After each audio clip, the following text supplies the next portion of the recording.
What is good, beautiful people out there? Welcome to a very special episode of BS Commentaries. I am your gracious host, Mike, and today I have two incredible guys with me, Grant and Max from Excuse the Intermission podcast. What's going on, gentlemen? Doing good, man. Thanks for having us. Yeah, thank you so much. Happy to be here. Of course. As everybody cannot tell from the screensaver that we have on, we are starting the Star Wars movies today. And as we all know, we have to go in order. We're not going from 1 to 6. We're going 4 to 6 and 1 to 3. But so it's a very special podcast. And I'm really happy that we're doing this collaboration because it's been a long time coming that we had to do the Star Wars podcast for the Star Wars movies. And for the fact that we get to do a collaboration with Excuse the Intermission. And I've actually listened to a couple of your guys' shows, and you guys are awesome. That's very nice of you to say. I would guess, if I only listened to a couple of our episodes too, I think we were awesome as well. It's very reassuring because sometimes I feel like we can, get in our own heads a little bit. So that's a very gracious compliment. No problem. All right. So for everybody who is not familiar with the podcast, we're already almost 30 episodes in. So if you're not familiar with us, then you're just, I don't know what you're doing, but I don't know. But anyway, so if you would like to watch Star Wars Episode 4, A New Hope with us, pull up Star Wars A New Hope on Disney Plus. Get it on Prime, YouTube, put in your DVD, Blu-ray, whatever you got to do. Pause it at the 0 seconds. And whenever we say action, we are ready to go. So, gentlemen, are we all set? I'm ready when you are. Yeah, I'm set. I'm ready. Already. Ready, set, action. May the Force be with us. 20th Century Fox. God, doesn't classic every time. Oh God, yes. I don't know about you guys, but it doesn't matter what movie I'm watching. If the 20th Century Fox fanfare is going off, I'm immediately thinking Star Wars. I think that's a lot of people. Yeah, and of course, the first Lucas. Hold on, ready? Bam, boom! There it is. Am I the only one that got goosebumps? Every time, it never gets old. So is it wrong that I get both goosebumps and a hard on every time that comes on? Goosebumps for the Star Wars, and then as soon as it says New Hope, that's a hard on right there. Yeah, definitely. Oh, yeah. It is a period of civil war. Rebel spaceships striking from a hidden base have won their first victory against the evil galactic empire. During the battle, Rebel spies managed to steal secret plans to the Empire's ultimate weapon, the Death Star, an armored space station with enough power to destroy an entire planet, which is insignificant next to the power of the Force. Man, it smells like some Empire Rebellion propaganda over here. I love it. I was going to say, pursued by the Empire's sinister agents, Princess Leia races home aboard her starship, custodian of the stolen plans that can save her people and restore freedom to the galaxy. I will say this, though. What was the movie? The prequel for this one. Rogue One? Yeah, there we go. Rogue One. I feel like that's such an underrated Star Wars movie because it was a great movie. I don't know about you guys. I watched it leading up to this in preparation just because it was so well done to lead right into this and adds more weight to this movie. Certain lines Leia and Vader say, especially knowing that, he saw them leave with the plan. So her whole lie, hearing a couple seconds, I mean, it just adds so much more. And it's one of the best new Star Wars movies out there, in my opinion. Oh, yeah. So for 1977, this looks like they're actually doing it in outer space. Insane. Wait a minute, where's the Trump or Obama political sticker on the back of it? Yeah, right. Politics in space. Is this not Spaceballs? Is that what we're watching? Spaceballs. Now, it took me a long time, especially when I was a kid. It took me over 20 years to see that C-3PO actually had half a silver leg. I feel like I just noticed that for the first time. Yeah, no, it's one of those things, and like that's why they did like the red arm in the sequel trilogy. Like it's meant to be like 3PO was never complete, or because he's been around it so much that obviously he can't dodge every single laser thrown his way. This guy's seen some action. He's such a negative Nancy. Oh, he's a huge complainer. I love Anthony Daniels in that character. Like the comic relief that he and R2 have is just it's so great. I never get over. Like he makes me laugh every single time. Oh, 100%. I've always I like how these guys are just waiting for something. Like they knew what was coming. Well, they know what just happened to their friends. It just you know what? Stupid me. And the first person to die in the Star Wars franchise is a fucking stormtrooper.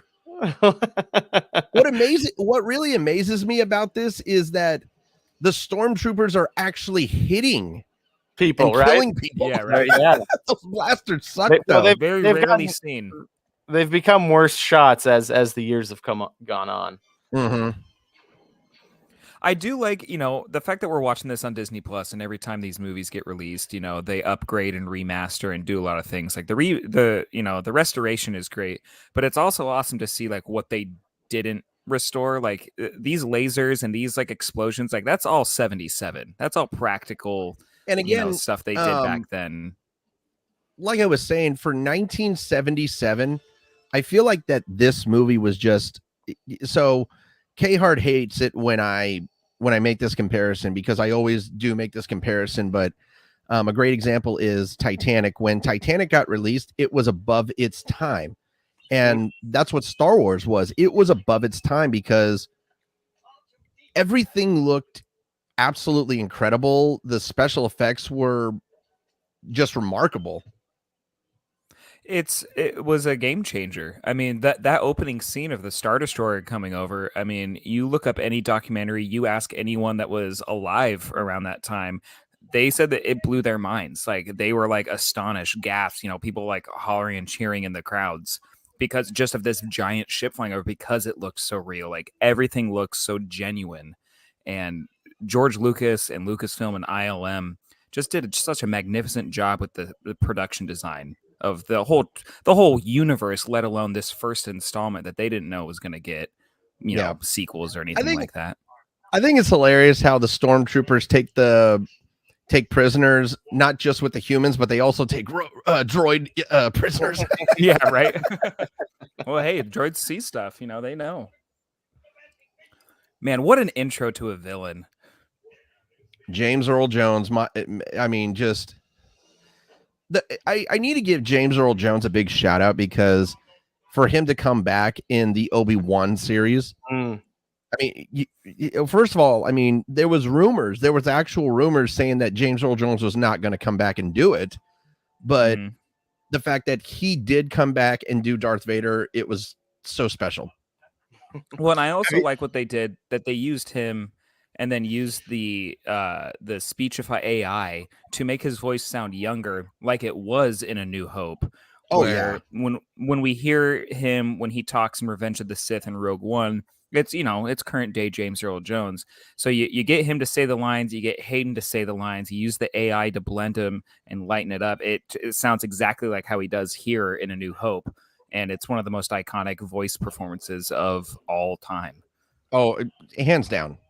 Have you guys ever heard David Prowse, the guy who actually is in the Vader suit, speak? Yeah, like lines. He's like a super Scottish, well-spoken guy, and I guess a little higher pitch voice. Yeah, on the set, all the actors like Harrison Ford and Leia and Mark Hamill all started calling him Darth Farmer whenever he spoke. Well, there's a great documentary called Empire of Dreams, and they talk about like hearing David Prowse in the suit, and everyone was like, "This is what this big bad guy is supposed to sound like," because it's literally him just like, "You're part of the Rebel Alliance and a traitor. Take her away." It's just very it's very high pitched compared to what we're used to.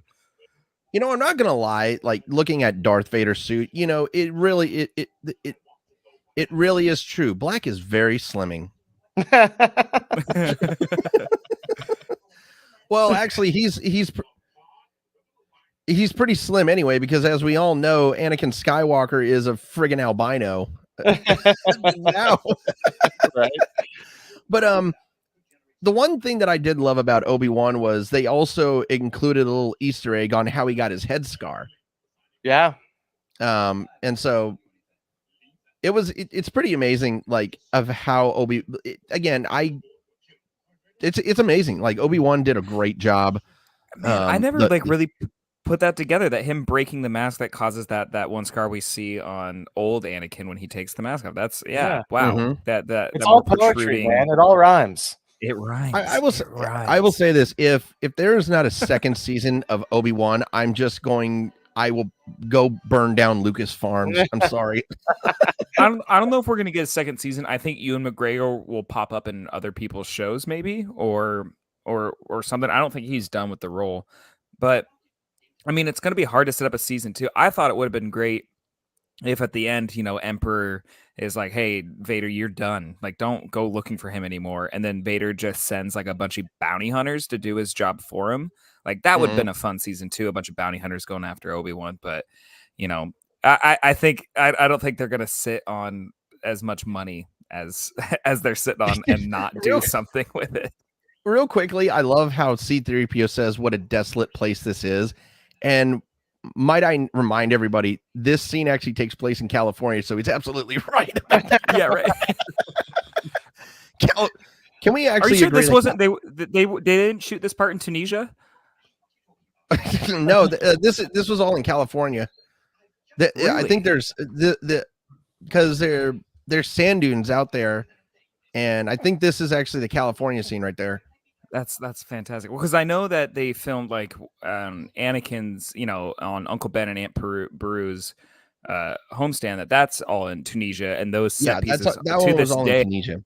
Yeah, those are still existing out there in the desert somewhere. Are you fucking serious? Yeah, no, they never tore them down because they went so far out there and they left them there, and it's like a tourist attraction now. You can go to those like huts and they're just completely empty, and they're just set pieces that are just left out there. Wow. I mean, that is the coolest thing ever. Now it makes me want to go to Tunisia now. That'd be the only reason. Yeah, spend like $1,000 just for the plane ride and just go out there for a day and be like, oh, $1,000 well spent. Now, I've always wondered this. What is that, a brontosaurus or brachiosaurus fucking yeah. It's a baby crate dragon, the ones that Spielberg saw that and came up with Jurassic Park. Hey, there you go. Is that actually true, or is that just yeah? I just pulled that one out. Okay. He's like, oh, dinosaurs existed. Yeah, let's start a movie about that. I like that remastered right there, that remastered sky and everything. There was a lot of people. There were a lot of people who were. See, we keep talking over each other. I know. Anyway, there's a little delay. So there were people who were actually upset at remastered, but it's just there were certain deleted scenes in the movie that people saw photos of, like I think early on in the 90s of like the when the internet was just first coming out, and they actually saw background photos. So I mean, in my opinion, I am actually a fan of the remastered Star Wars. I'm not gonna lie. Well, I mean, when it got remastered in the 90s, that's how I was introduced to Star Wars. I had no idea that there was like an original version until I became much older. Now I get this scene. Now I know why they shot him. He's wearing blue in the wrong neighborhood.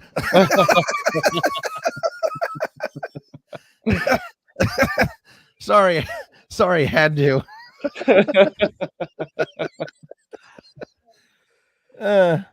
I mean, yeah, the remasters are, like they're hit and miss for me, give and take. Some of them, I think, we jump to Return of the Jedi, the new song they sing in Jabba's hut, I can definitely leave. But Oh my god, that in, was enhancing some of the special effects here and there, like I have no problem with, especially some of the sky, but that the bar sky scene skating. in Return of the Jedi was brutal. Yeah, but like I like that they added the deleted scene of Jabba in this that we'll see here coming Mm-hmm. up once we get to Mos Eisley and a bunch of other things like that. But yeah, there's some things in the remaster, and then even like I have on my computer like the original 1977 before the special edition, and it's There you fun go. going back and watching that without all of these pomps and frills that they've added and touching it up. So it is kind of nice to see what was and what wasn't touched up. But then even still, just like any old movie from the 70s, like the Godfather remaster, they don't do anything, but they just bring it into higher definition. Like watching this and like this clip, there's nothing from the special edition. There's nothing updated in this shot, and it looks like it was filmed yesterday. Like it's Exactly. pretty amazing. It's a pretty amazing what you can do these days. Speaking of the Godfather, you guys are big Mariners fans, and I love Sam Haggerty because he walks up to the theme from Godfather. Yes. Oh man, it's such a great story behind that. So before we get into that, fun fact about the Jawas, I actually found this out.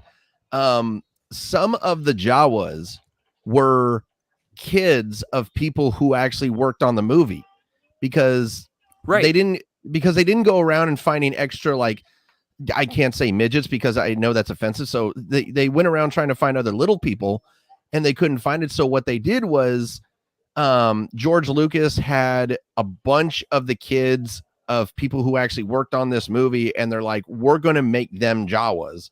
And to make sure that they don't put pressure on the kids, they're not going to have any lines, which is really cool. It's brilliant.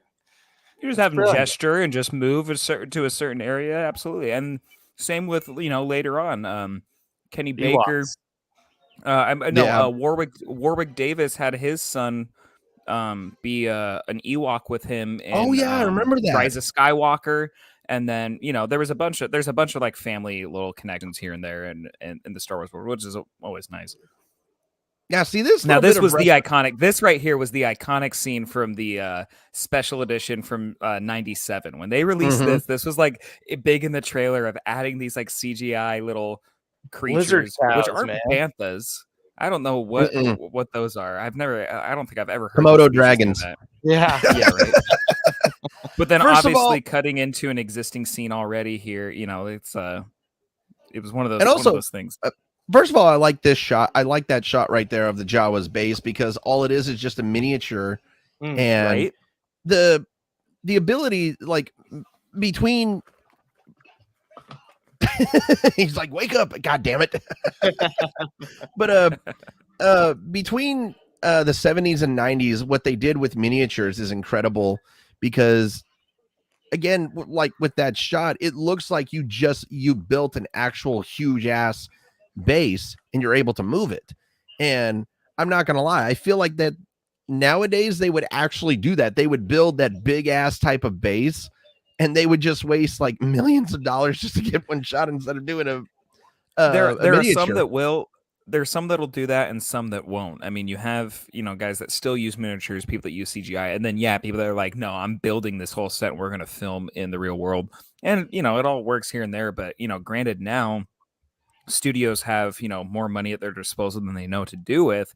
Where back in this, this was like, borderline an independent film. Like, Lucas had to like campaign for a long time to get the amount of money to actually make this. And, it's like, the crew is insanely small compared to what the sequels and the prequels and this, that, and the other. And Jawa literally looked like two kids in a trench coat, like stacked on top of each other. And first of all, so tall. I've never noticed that before. Could you actually imagine being a kid in that type of heat wearing that wool trench coat? That'd be a little bit brutal. But sorry, Johnny, we're doing one more take.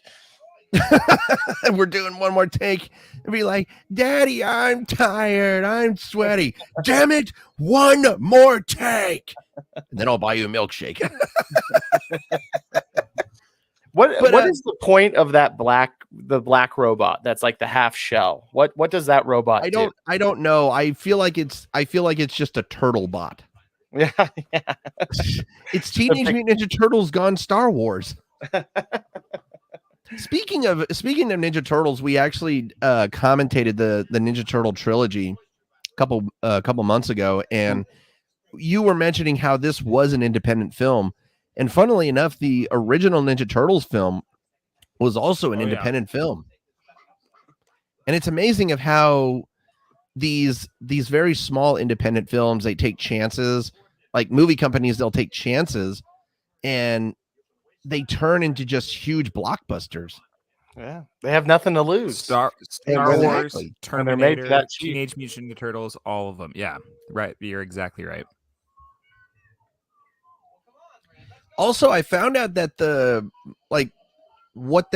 materials that they used to make a lot of these droids, you'd be surprised at just how little they spent. Yeah. And it's incredible to if you look back at Star Wars Episode 4, this is the funniest thing ever. The budget of this movie was $11 million. So you take that for inflation today, that's about $20 to $23 million. And this movie made $775.8 million. Take that for inflation, and you're looking at over $1 billion. It's absolutely mind-boggling. Like I said before, game changer. Big time. I feel like I feel like this movie also set the tone for movies like The Terminator, for movies like Back to the Future, because of how good the special effects were.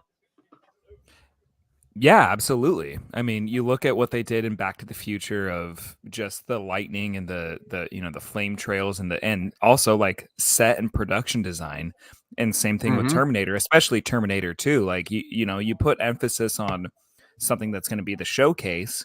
Like, for instance, let's jump to the Death Star trench run. We're talking about miniatures, talking about pyrotechnics and all this practical stuff. This sets the precedent of, hey, don't cut corners. If this is going to be on the forefront, if this is going to be your main thing, you got to make it look real, because look what they did here. This all looks real.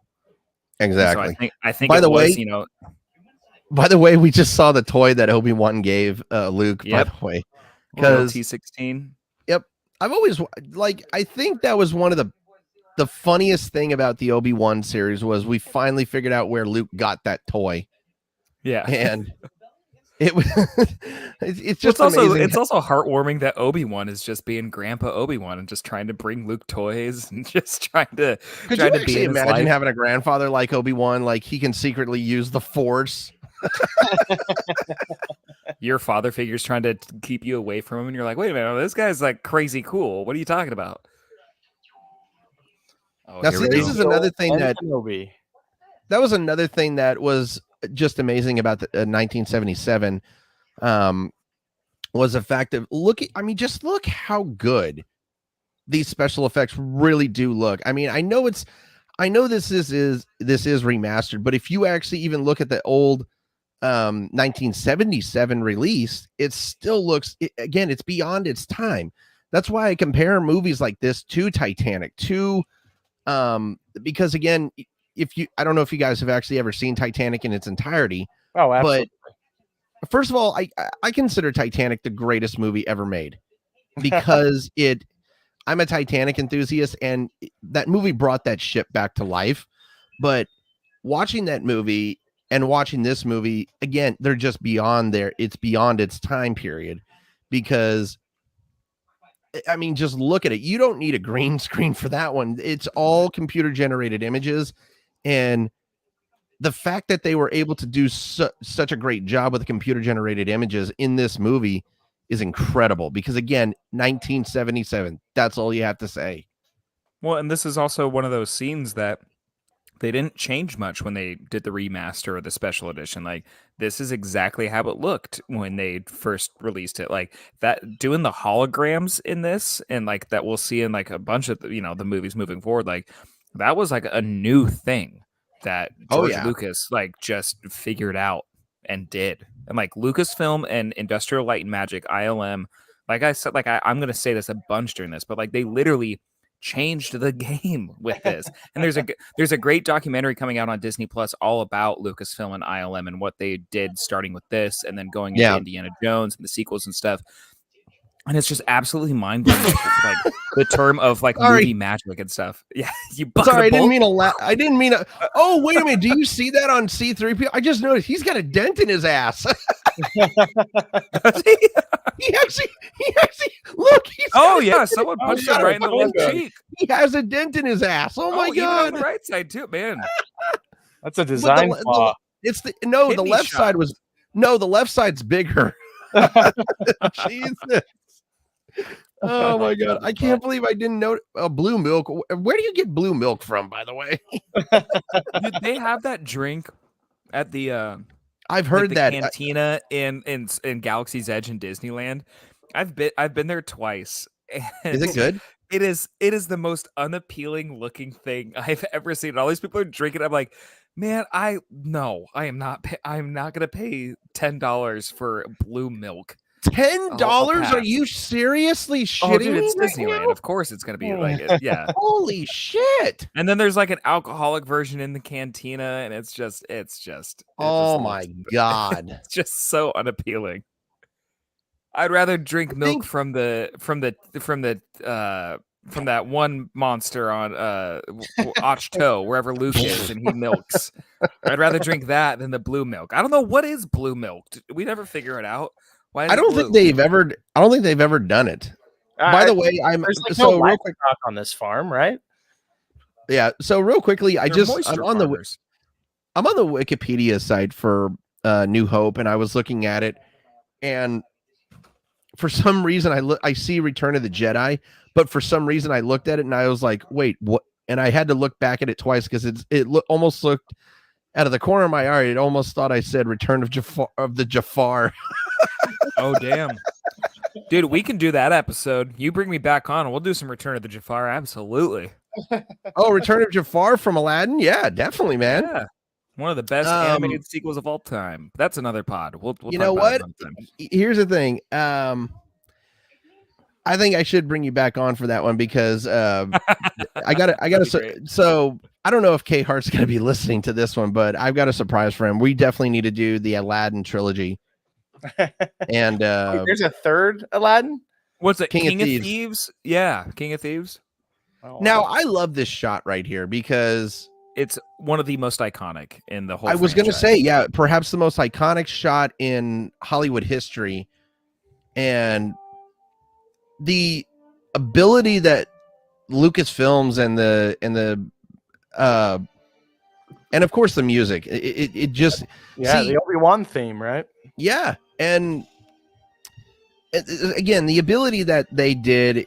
Or everybody who was a part of this movie, the fact that they were able to create two suns, and it was just incredible. But two suns that look real, like with the haze, and the heat waves, and then like the score, it's called the Binary Sunset on the soundtrack, and it's now the Force theme. It is the overture of the whole franchise, no matter if it has anything to do with Luke and the Skywalker saga or not. That theme is coming through in some way. So the military only wished they had technology like this back in the 70s. Yeah, right. C3PO is such a snitch. He just he right really away. Is. Like, is it just me? Like, is it just me, or he was trying to hide? He's not. He's a snitch because he has to be. He buzzed the thing, and he's like, but don't kill me. Is it just me, or would C3PO not survive in prison? I don't think he would. No. First of all, he doesn't have to worry about dropping the soap, but he has to worry about getting the shit kicked out of him. I'm more worried about him like just getting captured by the enemy. Like he's just going to give up all the secrets. Now this scene always got me. What in the hell is that? Is that a steamer or is that a cooker? Or is it a smoker? Star Wars crock pot. Star Wars crockpot. Okay, I like that. She's just got a bin of roots there off to the right. Yoda was munching on those in the next movie. Now that's incredible right there. Again, the special effects right there, because right. By the way, you can to actually the original though. You can see Anthony. You can see blob. Anthony Daniels' hand move actually out of the suit. Oh wow, I didn't know because he was moving his fingers. Man, so look at those practical banthas. Look at that. Oh my god, that's fantastic.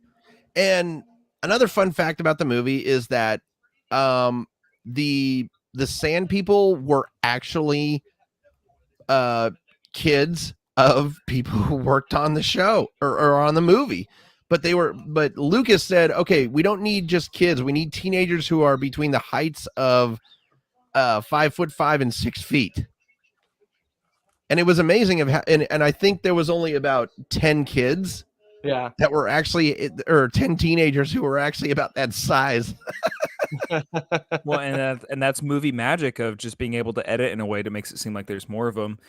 And in the infamous shot that we're about to see here of when after this guy hits Luke and this moment right here, when he raises it up and down and up and down, it's the most iconic thing of the Tusken Raider. That shot right there. Yeah.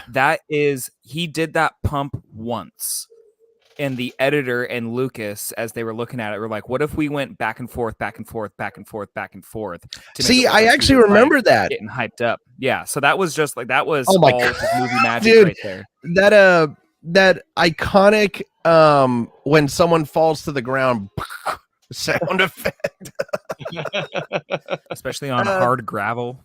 I think what a great over the shoulder shot of R2D2 that was. I've never really looked at that. That was a great frame up right there. That really was. And Obi-Wan using some weird howling magic. I don't know how the hell he did that. I'm still trying to figure out how the hell he did that. He's a wizard. Force voice. So, the sound effect of Luke hitting the ground. I'm sorry, Lyndon. We got to pause. What happened? Greatest line in the whole show. Oh, okay. Yep. Silence.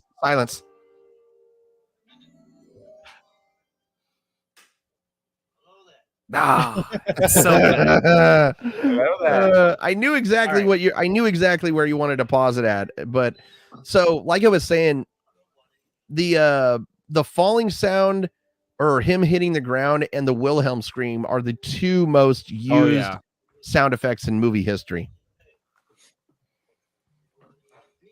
Alec Guinness, by the way, Sir Alec Guinness. Oh, you're absolutely right. Perhaps one of the greatest Shakespearean actors of all time, and perhaps one of the most iconic English actors of all time as well. Times were tough in '77. Yeah, they were. He had won the Oscar too, or not just one, but he had won an Oscar for what, Bridge Over the River Kwai, I believe. I think so.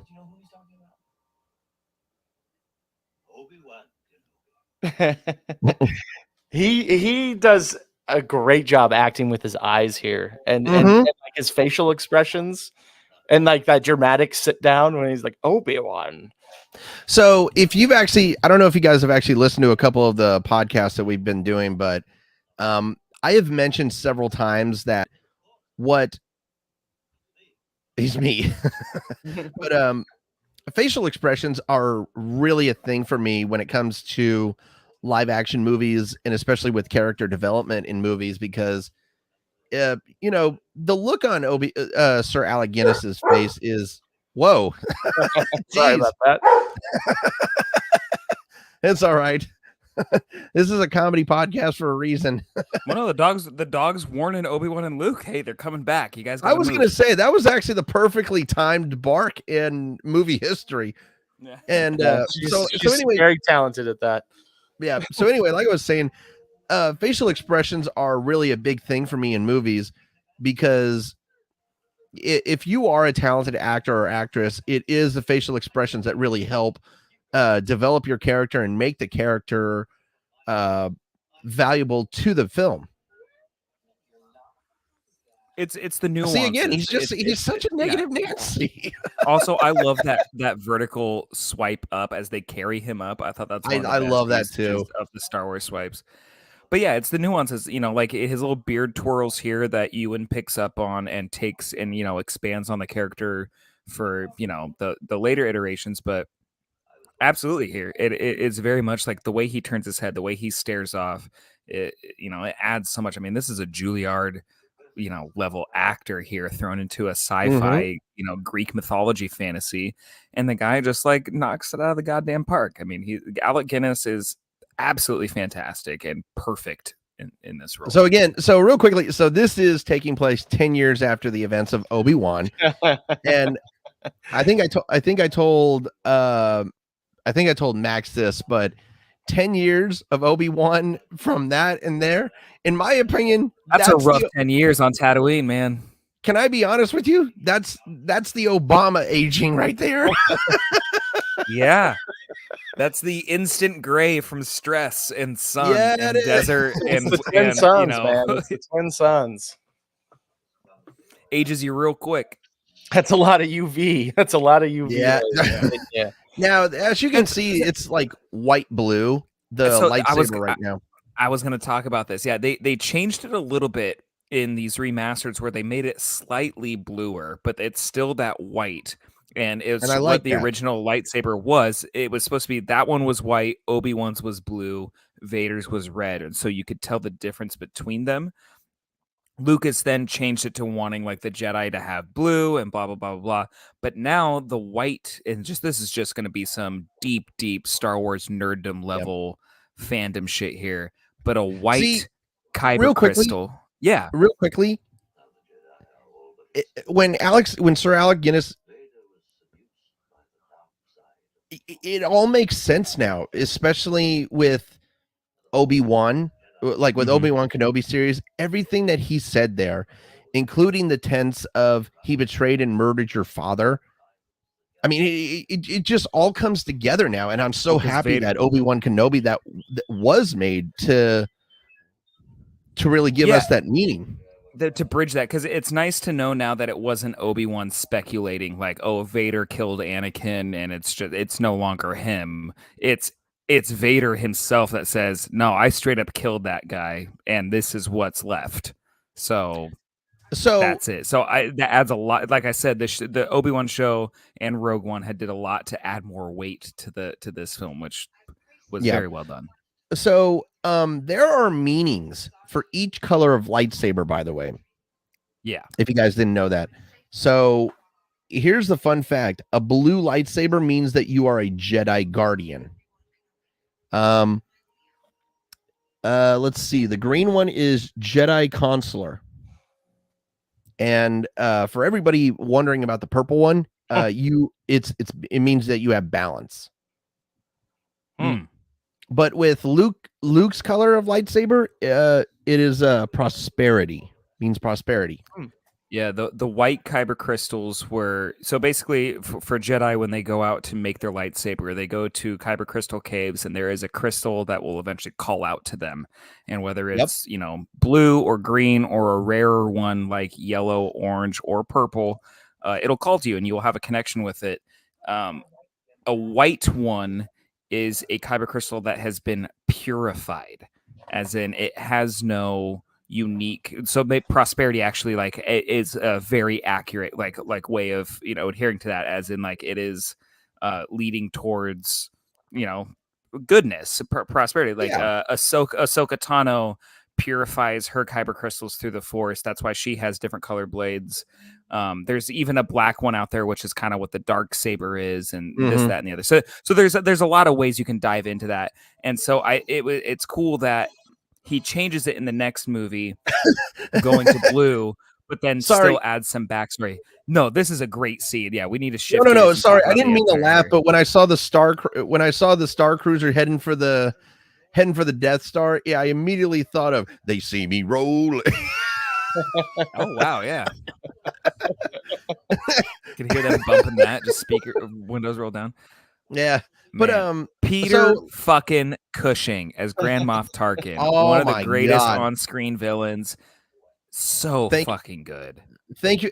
Is it kind of funny how he has the bigger chair than anybody else there?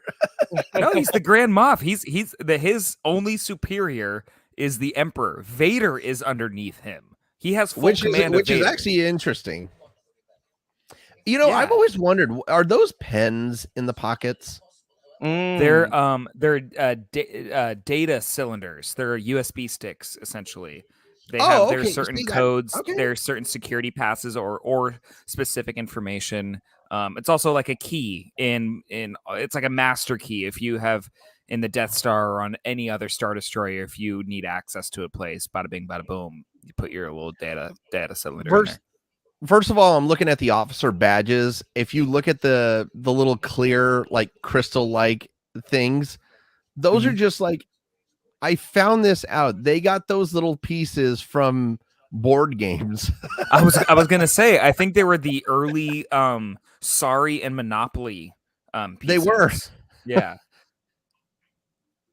That's what, because they are just that like nice clear plastic. Yeah. I just love him. He's just like in our daily 3 o'clock meeting and someone starts choking someone else out. Yeah, force choke a bitch. And so boss is like, that's fine. He's gonna be like, well, actually, back then you couldn't complain about it, but nowadays he would go to the HR department and be like, he force choked me. And then Vader would get called into the HR department. He'd just be like, fuck your HR, and just force choke the shit out of them. Yeah, that's the SNL skit, undercover boss Kylo Ren at Star Killer Base. But so quick question for you guys. So if you had to choose your lightsaber colors, what color are you choosing? Grant?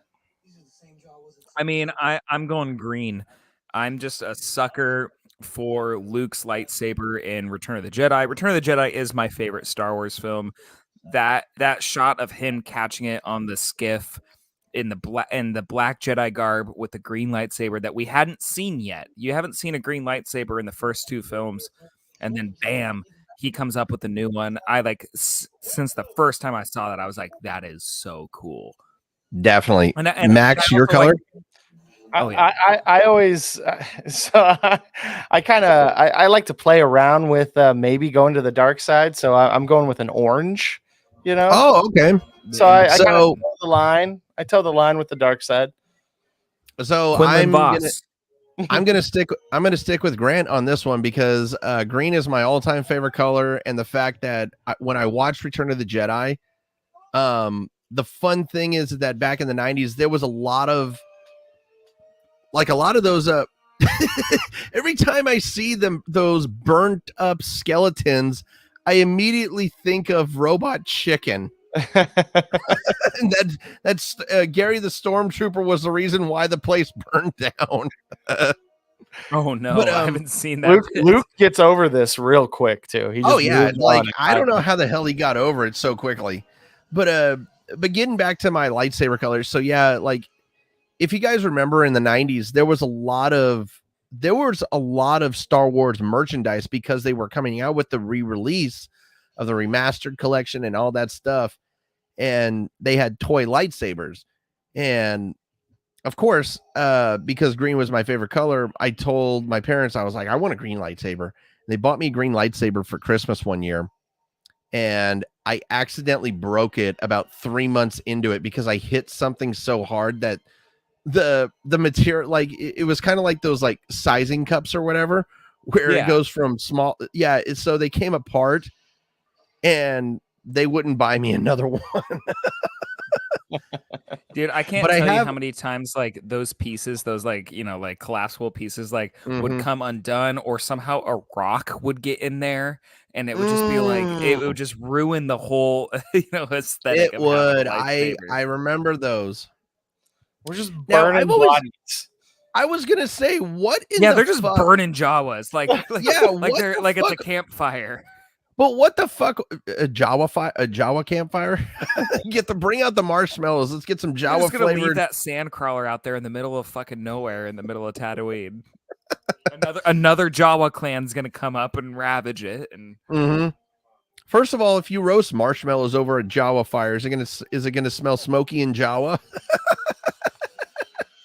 But I don't know. It's gonna smell like a desert, I think. Oh, here we go. Here we go. Another good line.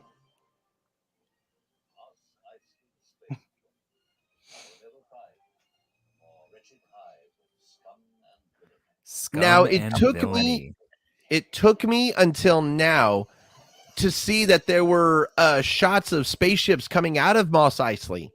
Oh yeah, I did not. I didn't. That was added in the special edition. Yeah, I didn't notice it until now. This was a little unnecessary right here, just to like this go is through. All 1999. Yeah, yeah. It was a little bit unnecessary in my opinion. Looks it's like a Naboo. lot. Hey, no, look! I had that toy. I had that dinosaur thing for sure. I was gonna say that looks like a combination of a Brachiosaurus and a Parasaurolophus or whatever the hell it's called. Like a giraffe and a Brachiosaurus or something.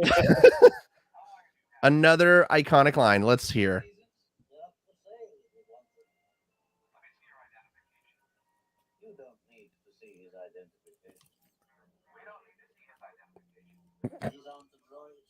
These aren't the droids you're looking for.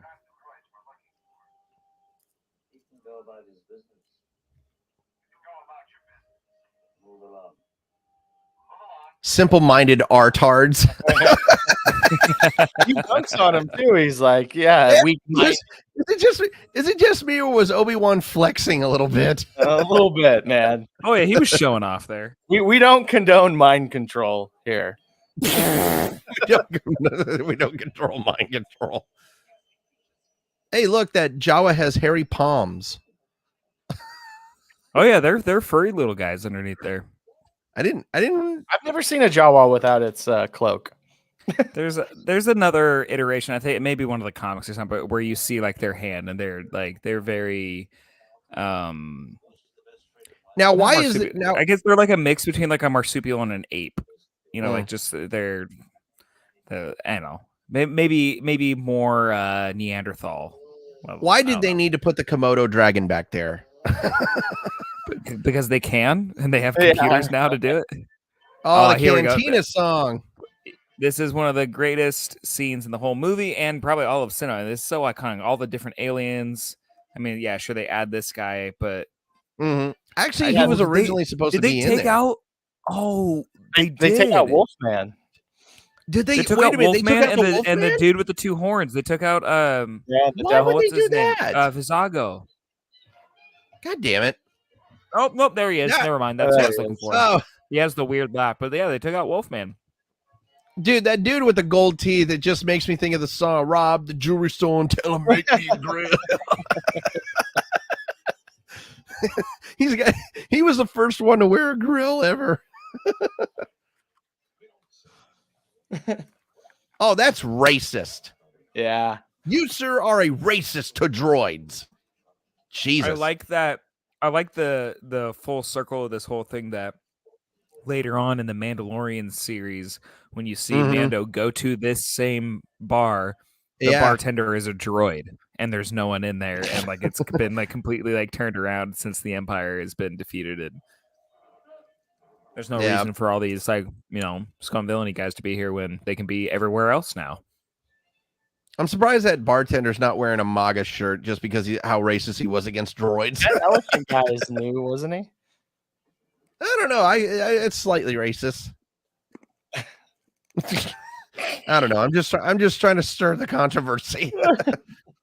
I mean, hey, this dude has a butt on his. This dude has a butt for a chin. Butt chin. I think those are his teeth. He has a butt for teeth. This guy has a butt for a nose.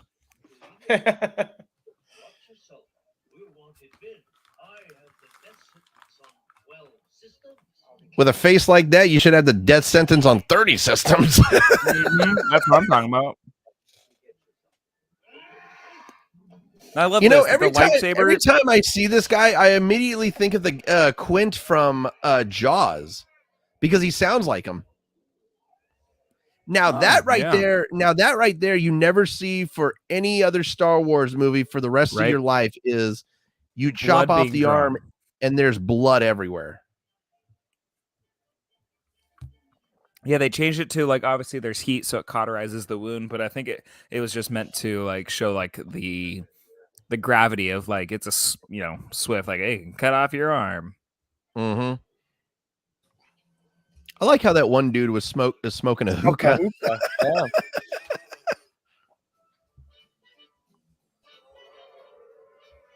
And this is from the special edition. This was not in the original. This little added song here, as they I want these shift guys to play over. at my wedding.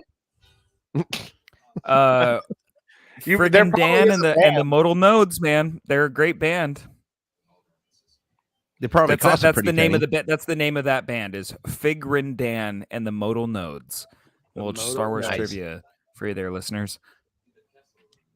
By the way, for anybody who is listening, this is what happened when you get three nerds in a studio room and watching a Star Wars movie. You get nerds talking. a lot of random shit's gonna be coming out. Look at Harrison Ford, not supposed to be in this movie at all, and just killing it. Yeah, he really wasn't supposed to be in. Who the heck was up for his role, by the way? No one. Lucas brought him in because he was in American Graffiti, which was George Lucas before this, and just brought him in to read lines with people. And then he realized, oh, no, you're perfect for this.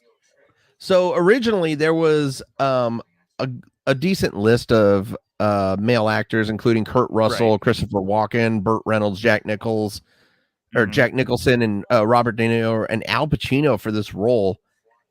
Al Pacino essentially turned it down, which is why Lucas then was like, well, then I need to go with my guy here. That's what Al Pacino says his biggest regret was turning down Star Wars. I don't know if he pulled off Han Solo. I don't think Al Pacino. You want a fast ship? You want a fast ship? I got a fast ship for you. You can't handle the fast ship. You can't handle the Falcon. Chewie, he can handle the Falcon. Or could you actually imagine if Christopher Walken did it? Now, she's a fast ship, but what is it? They did that on SNL, didn't they? Or he goes, wait. Here's a better line with Christopher Walken. Well, never tell me the odds because I'm going to beat those odds. Greedo, I was just going to see your boss. All right, now, okay, here's a question for you, Mike. Who shot first? Greedo. Yeah. No, Han shot first. Did he shoot first? Well, that's in the original. He shot first, and then in every edit they change it to Greedo shoots first, so Han's doing it in defense. So but real quickly, is it just the original, me he shoots him first? So I am actually a gun owner, by the way. I actually own 2 guns, by the way. But if this was to ever be an actual gun, I'm buying it. Oh, Han Solo's? Yeah. They haven't done that yet. I feel like someone out there has. But the people with 3D printers to just put a mod over a certain gun to make it look that way, I'm sure. That line right there, he's like, here's the thing, though, is if Han shot first, it's justified because Greedo has a gun on him. He's being threatened. The guy has every reason to protect himself. Yeah, it's a justifiable killing. Right, but they wanted to make it be like so he wasn't a scoundrel; he was more of a hero. So but he is a scoundrel. Shoot first, and he shoots. That's the whole point. Right, Max? There's just something about these scenes. Look, here's the main reason why they made Han Solo shoot second in defense. It's because they didn't want to offend anybody. Well, this was way before any of that. I think it was just the idea of you didn't want someone that eventually is a hero to kill someone in cold blood, which some people saw, but yeah. No, I didn't see cold blood at that point. I just saw a man just killing someone who had a gun on him. Well, I think it's the way, at least how I've always taken it, why they did it that way. It's the nonchalantness of him like picking at the paint while he's drawing his gun, and he's just like, I'm about to kill this guy, even though he has a gun on me. Like, where if you have someone shoot at you first, and it's like, oh, bah, it's a little different.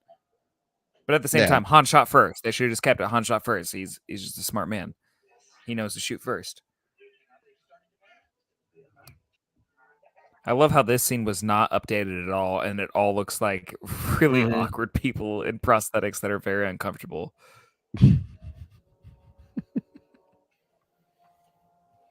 It's the joy of Star Wars. He looks like he has a dildo for a nose. I'm not gonna lie. It's just an anteater with legs. That's all that is.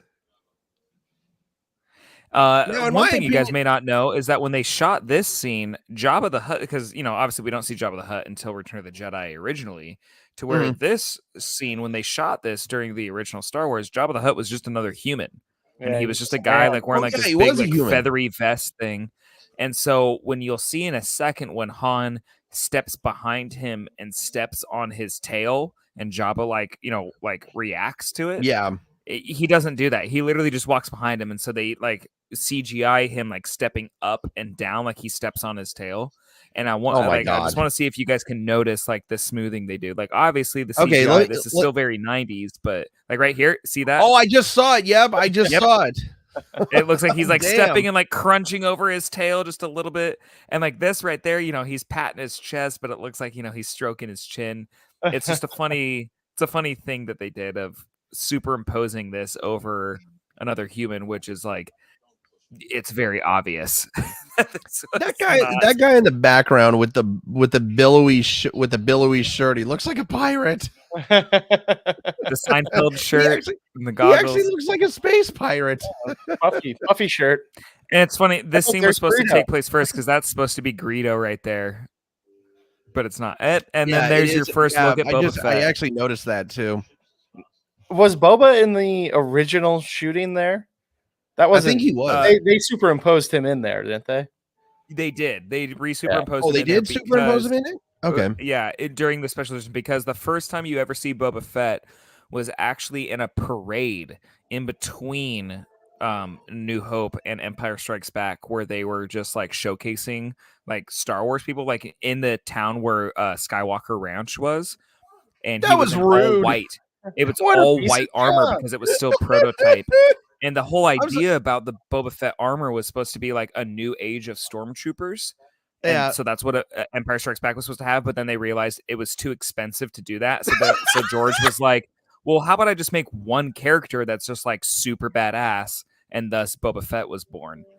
Real quickly, guys, please tell me you noticed the little dice hanging from on there. Oh yeah, that's it. No, that's a huge thing. That's a huge thing in the whole franchise. Is the dice are only visible in this film, and they aren't never again until the Last Jedi, where like Luke takes them from when he goes into the Falcon, like he takes them off to then like his Force Ghost gives them to Leia or gives them to him. But I have a replica of that dice hanging from my rearview mirror, actually.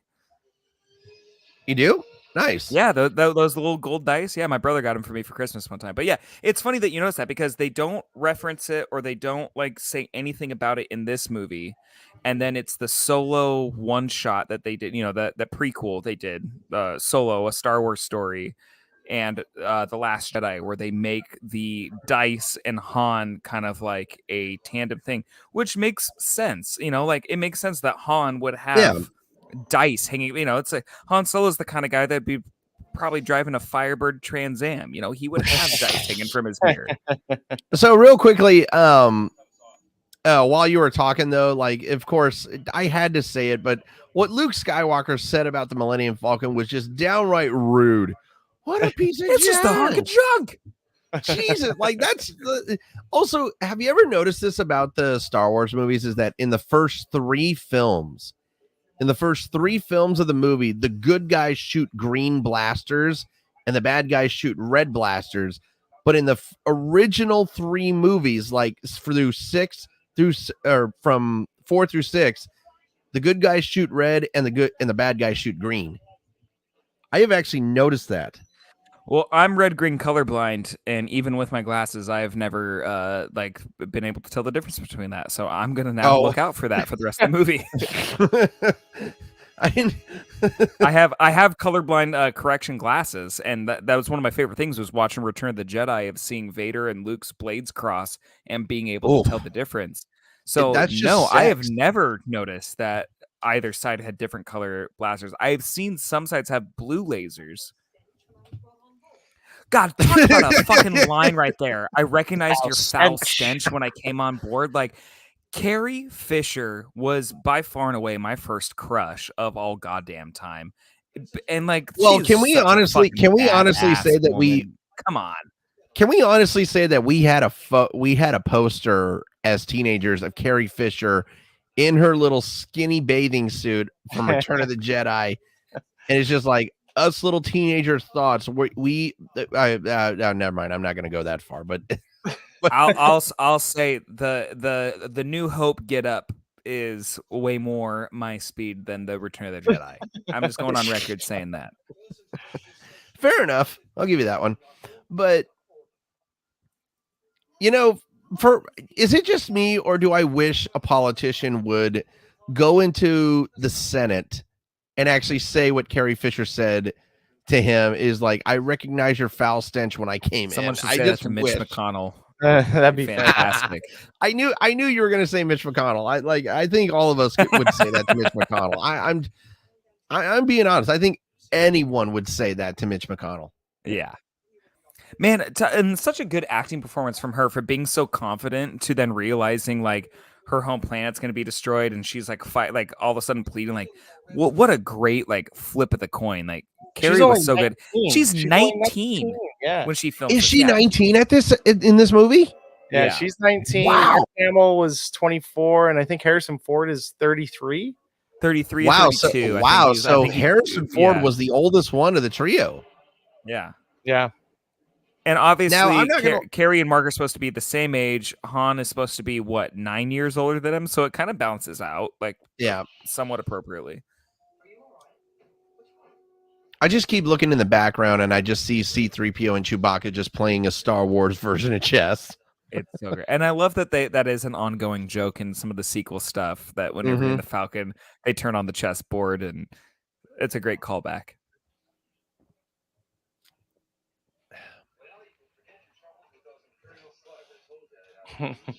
Got the 70s chest hair bumping out. Oh my God, yes. Got to. The stop motion claymation. Yeah, nowadays chest hair is not as attractive as it used to be. I think it's coming back. Obviously, Top Gun brought the mustache back. I think chest hair Top Gun definitely brought that goddamn mustache back. Claymation, by the way. Claymation. Yep. You have to love it. It's fantastic. It's fantastic. It's great that they use some stop motion in a big budget thing like that. You know, it's stop motion and claymation was the precipice to CGI. You know, like fully CGI movies. Oh yeah, the 3D model being animated and this, that, and the other. Man, and I love those close-up shots of R2-D2, the light reflection he has off his paint. I don't know if that was in special edition or if that was original, but that's like very impressive. And like another thing about these movies, like sure, it's a sci-fi spectacle. It's got all these like practical effects and stuff. But then like that shot of Obi-Wan when it's on him and just how it's like, and like this shot of him and Obi-Wan and Han, how it's set up, the setting of it all, the offset, he's off to the right. You got some depth perception, the focus and the way that it is. Like, George Lucas is not just a good storyteller; he's a good filmmaker. Like the guy knows what. And I really wish that George Lucas was a part of the prequels, because I feel like George Lucas, the sequels, because he was the writer director of all the prequels.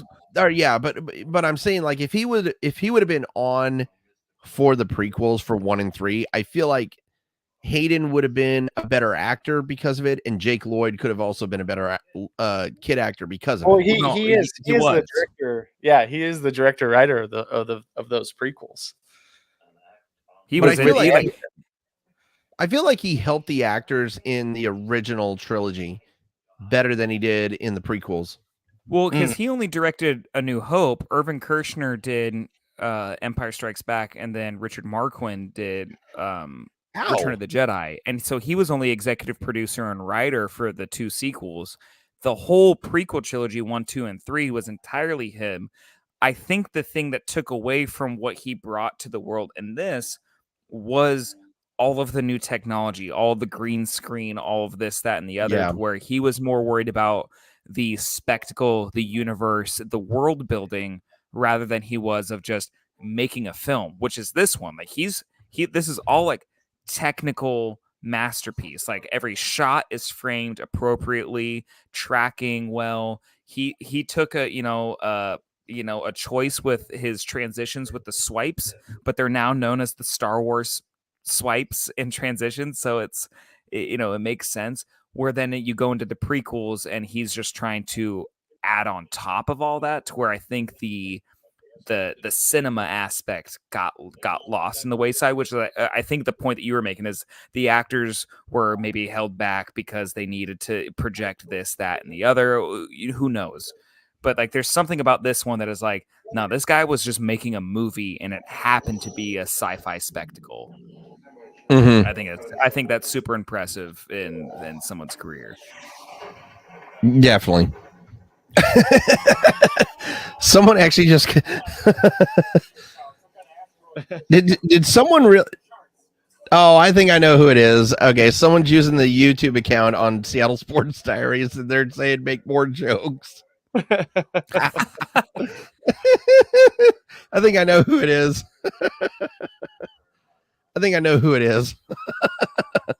But no, but we love giving factoids about this movie. But dude, following too closely. Yeah, you ride my ass, I'm gonna shoot If you're you gonna down. Hey, if you're gonna ride my ass, at least pull my hair. I'm trying to make a ride my ass and that's no moon joke, but it's just not coming to me right now.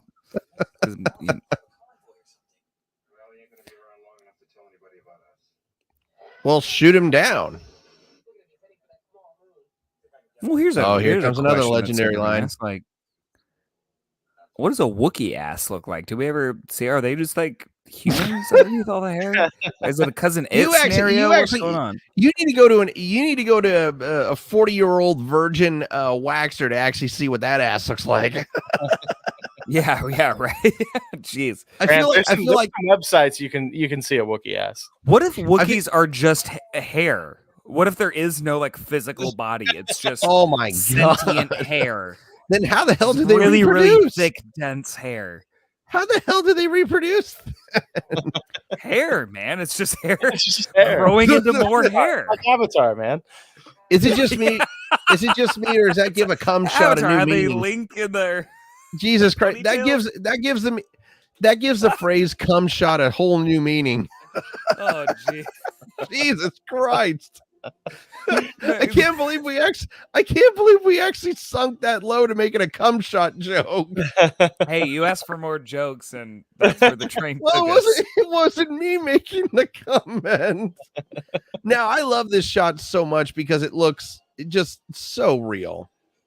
Yeah, and it's incredible. Again, miniatures make everything. In that shot, I remember seeing on a documentary that it was literally just 3 shots. It was the miniature of taking the Millennium Falcon in, and then the shot of just the miniature beforehand and superimposing them over. And then they were like, "Hey, let's just have 2 guys stand in front of a camera in front of these miniatures." So those guys were at proportion at the miniatures, like how they shot it. It's crazy how they did it.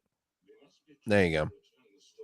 I just noticed this about Vader's little console right there in the middle. There's no blinking lights at this point.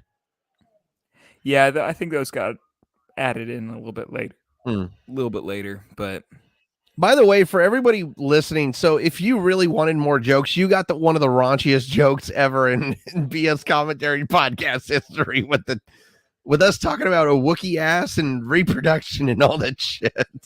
Hey, you're talking about you like Titanic. James Cameron's going to get brought in, the Avatar crossover. I thought that was inevitable. Oh, gee, I forgot all about that. Yeah.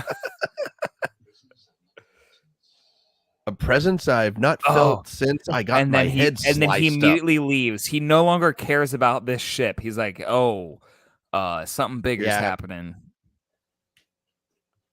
It's a presence I have not felt since he cut my head open. Yeah, sounds like I got my ass kicked. Oh my god, like Obi-Wan kicked the shit out of Darth Vader on that final battle. Well, I think that was such a cool thing about that show, and adds weight to this movie too, is showcasing that like Obi-Wan was like probably one He of, was if the not master. he was the Yeah. strongest Jedi. Like He him really tapping is. back into the Force and grabbing all those rocks and throwing them back at Anakin. Like, and that was the thing. I think it was such a cool thing with their little practice duel session that it kept cutting back in that one episode. Is that Yeah. Anakin can win in a Force fight, like in a forceful fight, in a hand fight, but Obi-Wan will win with his brain, with his smarts, and like it ends up being that way with the Force. Like Anakin's better at the lightsaber, Obi-Wan's better at the Force, and he beats him. And it's that yell at the end, the Obi-Wan. Like, it Oh just, my like, God, that gave me I think that chills. I think it echoes into all of this. And like, I can't wait to watch this fight in like the next 10, 15 minutes of them facing off again, because it'll be the first time I watch it since the Obi-Wan finale. And I There you think go. it's just add a lot. So Because fun like fact about Max said, it's poetry. It rhymes. Fun fact about this movie is that my first dog that I ever got was a yellow Labrador retriever, and my grandparents got it for me, and they actually named him Chewy. No, there you go. So the fact that they named him Chewy after Chewbacca was the greatest thing in the world. That was a hairy beatdown. Yeah. He was actually Those trying to mate bowcaster, man. but In my opinion, that's the Napoleon Dynamite. That was like Napoleon Dynamite saying, "Get off me, you bow daggett," to Uncle Rico.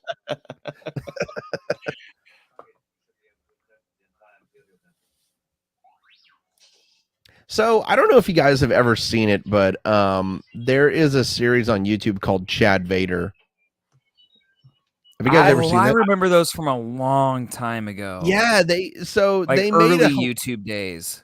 Oh yeah, early YouTube days, like 2009, and they made a joke in the final season about the blasters, and the joke that they made was they were like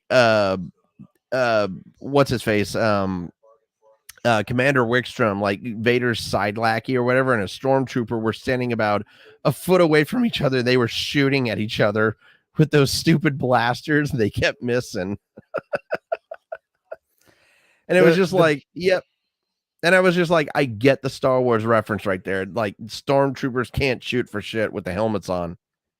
The best bit I ever saw was someone did a short in those early YouTube days of a bunch of stormtroopers, and they're, chasing after some rebels, and they're shooting, and one of them gets shot and he falls down, and the rebels get away. And as the other guys are about to leave, they're like, come on, let's go after him. The guy that gets shot just goes, hey, wait, I need help. And they go, oh, holy shit, what? He's like, oh yeah, like I just got shot. I need some help up. And they're like, how are you still alive? He's like, I'm just wounded. And they're like, wounded? What does that mean? We get shot once and we die. No one's wounded. I remember Like, that one. I remember that one. Take me to the infirmary. They're like, what's an infirmary? This armor does nothing. The lasers hit us, we die. That's the whole point of being a storm. Like, they just can't grasp that one of them is still alive. It's pretty great. Man, he's really scuffed up all of a sudden. He really is. I never knew him and R2 when they do this close. Yeah, I don't understand how him and R2 are just that beat up. I mean, I understand it. It's also like surprising that they made him look that way. Usually you would think that they would just be like, oh, let's just make him shiny the whole time. I mean, the guy has been on Tatooine. He's been in space. He's been shot out of an escape pod. Of course, he's gonna be scuffed up a little bit. Real quickly, I'm just he did have an oil bath. He did have an oil bath. Yeah, he did. So, loop bath. That's what got Han Solo's attention. She's rich, gold digger. He's a fucking gold digger.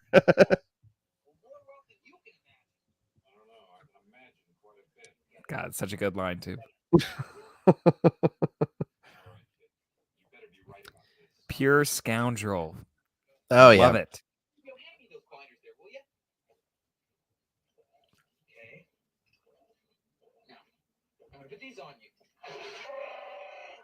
And he's just like, get the fuck off me. Yeah, don't fucking touch me. Oh, wait a minute. No. He's like NWO. He's like, fuck the police.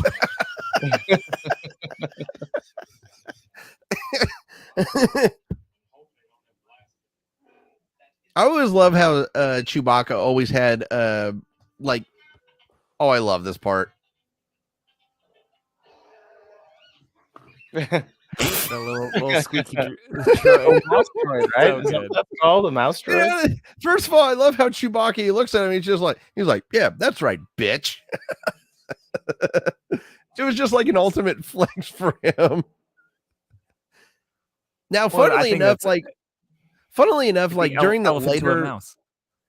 the later, like I think through 7 through 9, you actually see Chewbacca's fingers, and there was a shot just now where I actually just saw his toes. I thought that was hilarious. You like Quentin? You like Tarantino? You like feet? Chewbacca feet? Sure, make me out to be the foot fetish one.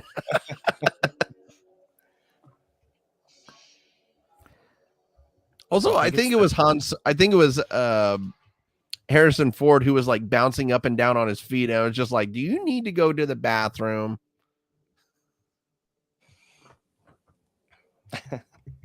Here it comes. It's coming up.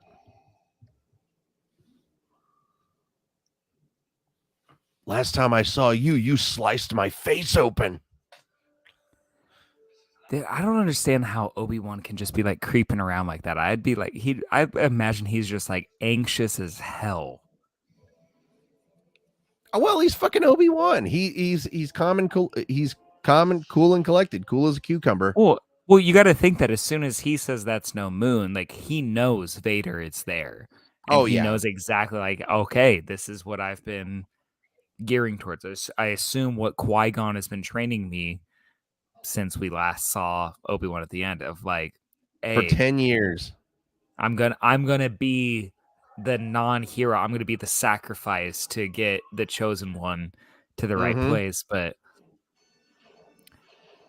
man, yeah, the prequels add a lot of weight to this. Those helmets are ridiculously big. Those black They helmets. really are.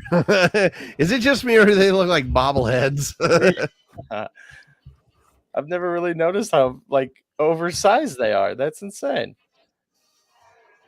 Also, I love how the fact that both. Okay, right there, he didn't shoot him. He missed.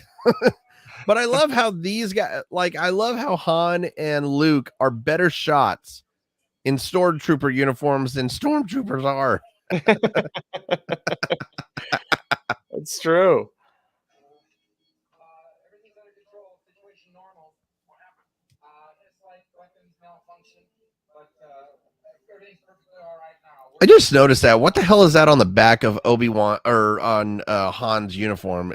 Like, do stormtroopers have that little tube on the back? A little canteen of blue milk.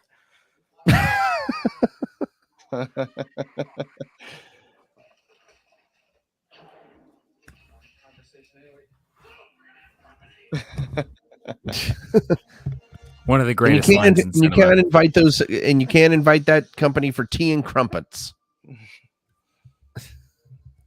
I saw a great welcome home, like welcome mats that just said, "Luke, we're gonna have company." And I was like, I need that. I need to buy that. I'm your brother, but you don't know it. And that adds more weight to her line of saying, Obi-Wan Kenobi, where is he? And she like, because she off. referred like, she to probably him as hasn't Ben. seen him since then. Like she's man, right. This is a fun rewatch after watching that series. Let me tell you. Yeah. So Grant just went to a quick bathroom break. I just saw the private chat. I did. I was hoping you guys wouldn't notice, but I had to dip out real quick. Oh no. If you gotta take a leak, you gotta take a leak. It's a movie. I mean, it's the joy of watching a movie at home.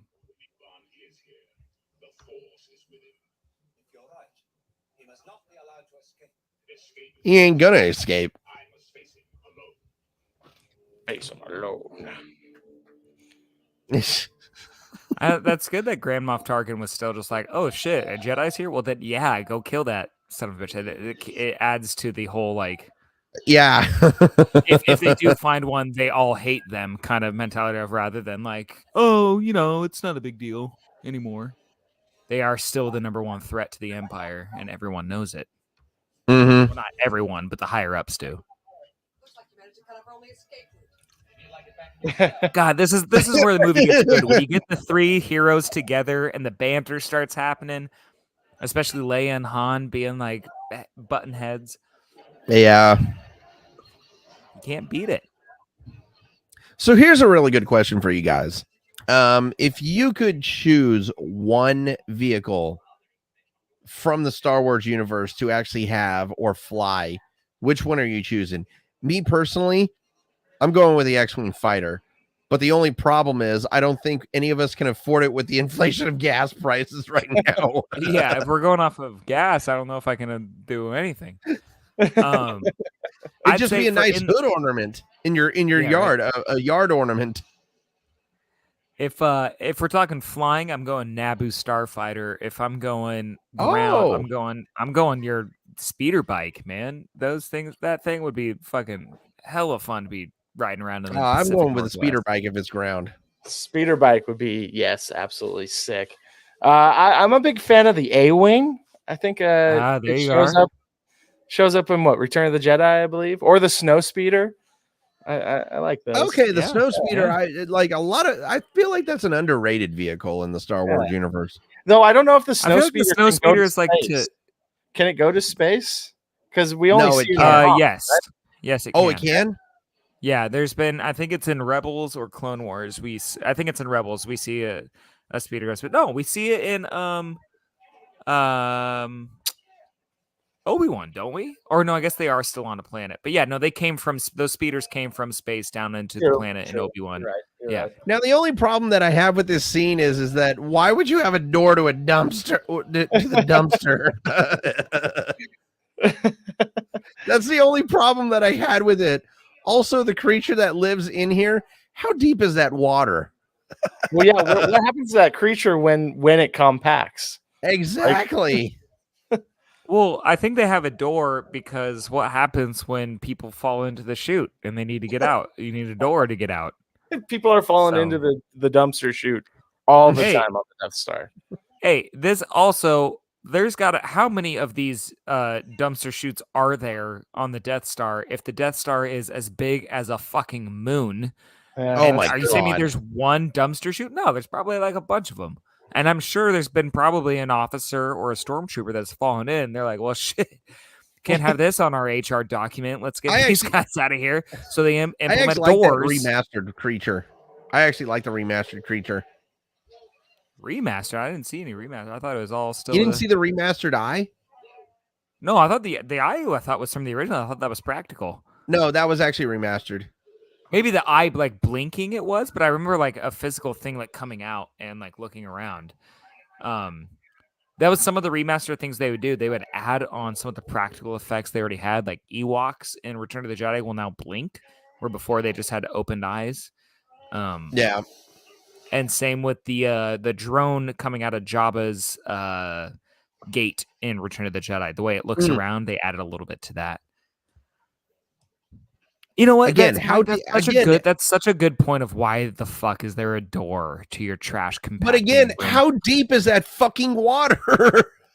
Obviously not. Yeah, like how are they standing? They're standing, but then Luke and then gets he pulled all the way under. gets dragged under it. Maybe it's a knows? drain tube. Also, why is there so much water? Yeah, and first of all, you don't want to actually accidentally swallow that water. I'm just saying. You don't want to put trash in water, right? Yeah, I mean, it's just gonna. Uh-oh. You gotta brace it. You gotta brace it. Get a pole. Push on it, Chewie. Push on it. I love that he's like, it's not working.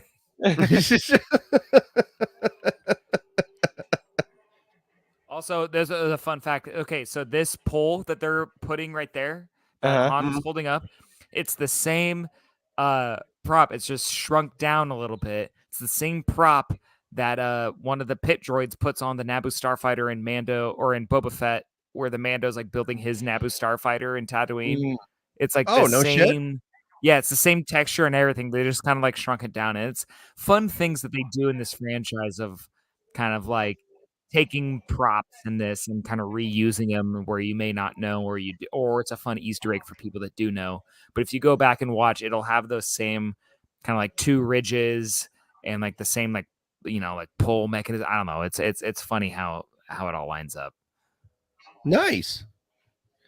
By the way, I need to quickly give a shout out here on the podcast to No Shoes Nation, because I went to the Kenny Chesney concert just this past Saturday, and I actually bought a tour t-shirt there at the stadium, and it had holes in it, and I didn't notice it until after the show was over, and I emailed No Shoes Nation, and what they did was they sent me a free replacement plus 3 of the tour shirts.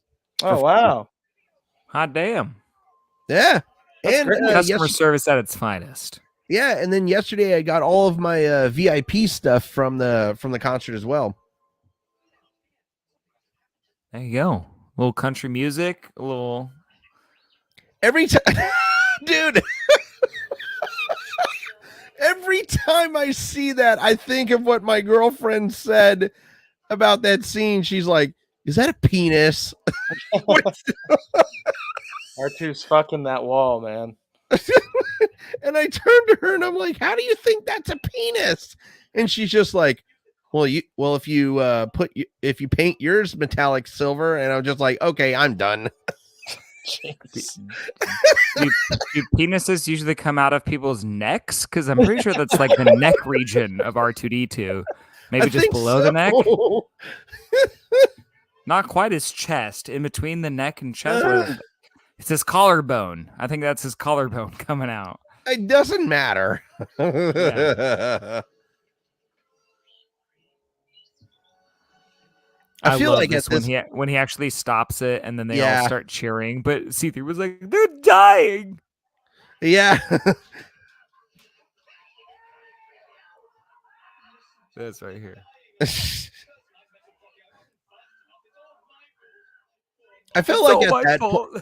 I feel like at that point that would have been the perfect moment for Mark Hamill to just do a Joker laugh. I think that's maybe where he found his Joker laugh. Is it really? Well, I don't know if that's true, but I mean, he didn't start doing the Joker until well after Star Wars. So, Oh, I mean- so I found this out. So the lightsaber prop that Sir Alex Guinness used in this movie was used for Obi-Wan Kenobi. oh, like the same one from this one. The same one, but they only That's used it for fantastic. one shot, and that's it. And then they used a Yeah. different prop. I assume for So- like the majority of their like fight scenes. I bet it was the one where he like digs up the Anakin and Obi-Wan lightsabers I together. think that was it. Yeah. Nice misogynistic attitude on. Well, so here's also a funny thing is okay. So they must have just been wearing their clothes underneath the armor as they just take it off. I was like, was their clothes just waiting for them, or I was gonna, on. yeah, that was a one thing that I was wondering about the whole time.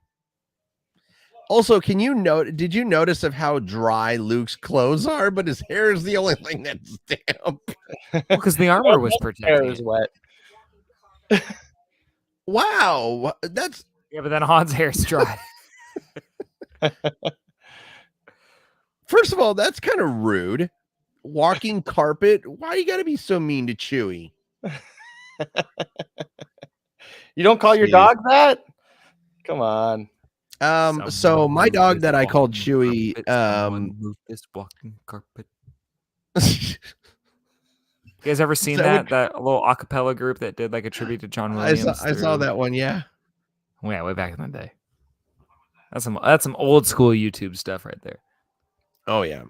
Look at how Yeah, does he well, not this- see him? Those helmets must. I Just was be, gonna like, say, fucking how the blinding. hell do you seriously you fucking idiots? But anyway, so my dog, who is named Chewy, only lived for about 2.5 years because we had to put him down because he got cancer, unfortunately. Oh no, I'm sorry. All Yeah. right. Jesus Christ! Everybody be hating on the Millennium Falcon. Now here's another remastered scene. Coming up is I just noticed that Carrie Fisher's hair is all messed up and frizzied. But yeah, so originally there was only supposed to be like 10 stormtroopers back there, but they added all of those other dudes in the special edition. Yeah, they in the special edition. They doubled up, let's say. Mm-hmm. Here we go. Nice We're about to save. get the theme again. Mm-hmm. Seriously, the stormtroopers are the worst shots in history. If the United States military was to actually have shots like that, we would be doomed. We would be ruled by China by now. Is it the stormtroopers? Is it the training, or is it the E-11 blasters? Like, I have a feeling it's not their fault. It's just the equipment. Also think about this. Luke and Han were able to hit people while dressed as stormtroopers, so I want to say it's possibly the training. Well, we also went from a clone army of like the greatest bounty hunter ever being able to pinpoint anyone, and those troopers being able to shoot down droids left and right, to just a bunch of U-Haws that just wanted to enlist and be a part of some propaganda and fascist regime.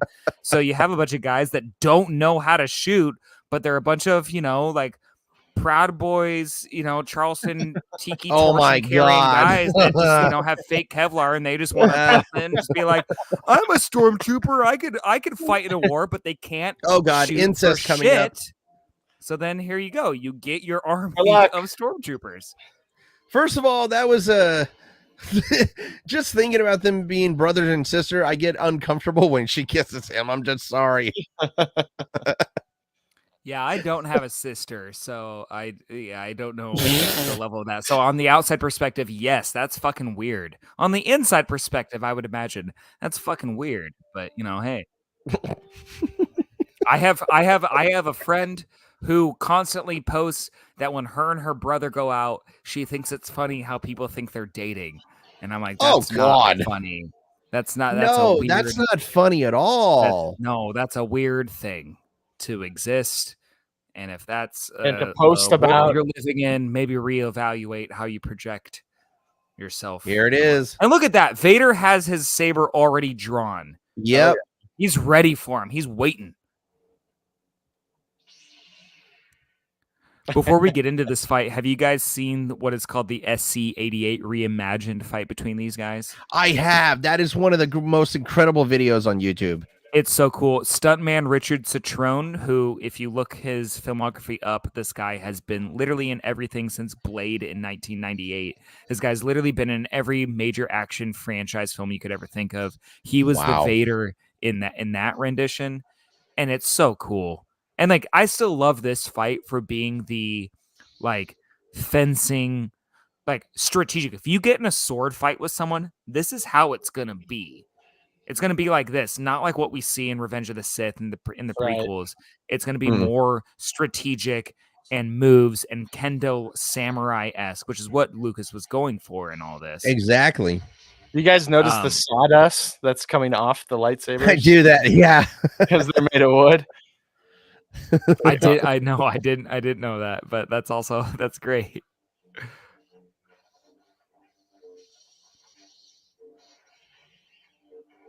It's still so great. Even this remastered version, it just looks so. Oh no! Now I'm seeing that. Oh my God! Yes. Yeah, there was a lot there.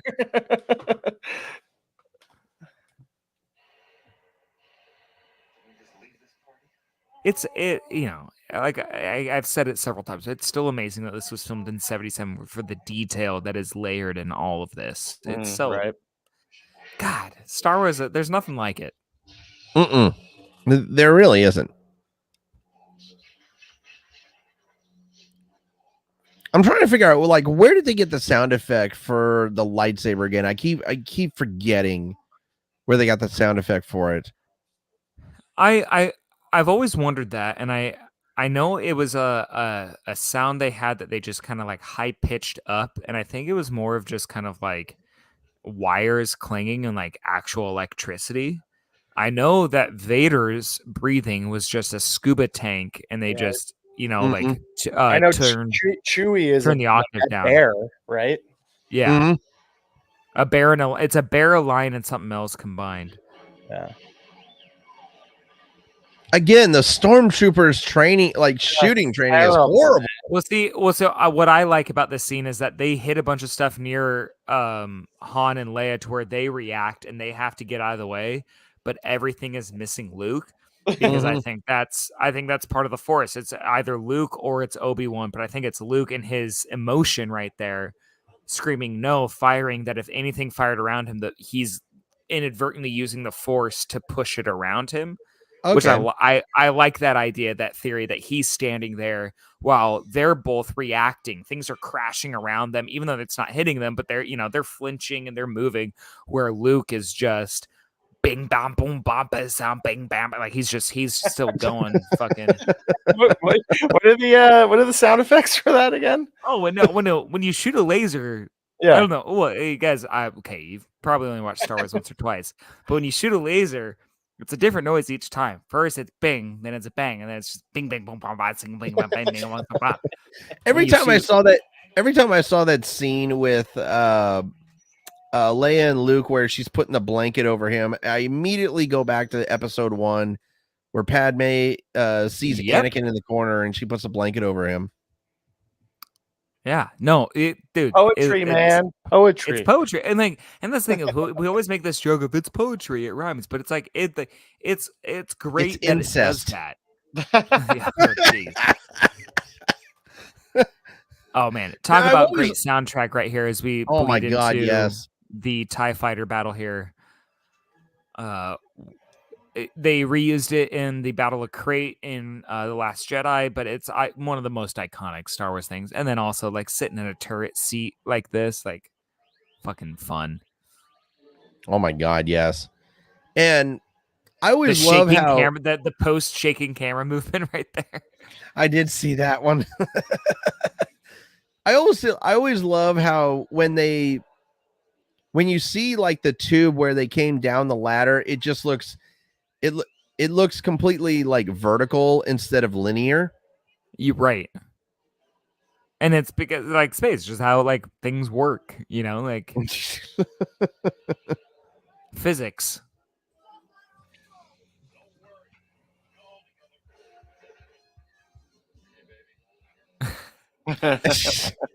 Very that's early like on. That's like asking the Titanic to hold together. Very early on, they're like, "Oh, she'll hold together." Oh God, please hold together.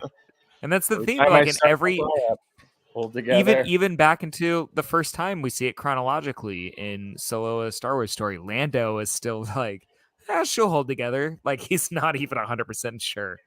Like I don't think we've ever seen the Millennium Falcon at like 100% capacity. Mm-mm.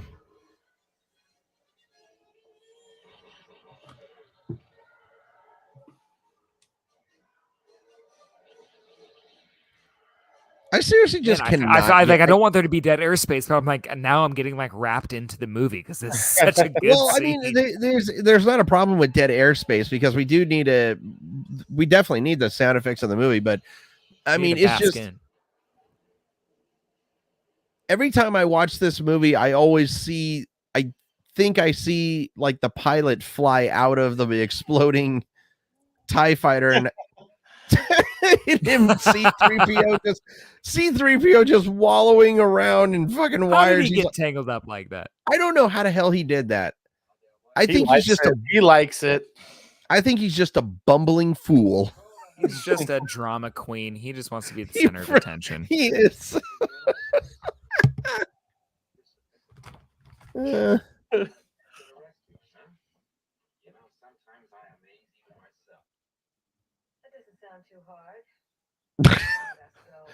I felt like that was kind of a never mind. I'm not even innuendo. We've already made a cum shot joke. I don't need to make another penis reference. It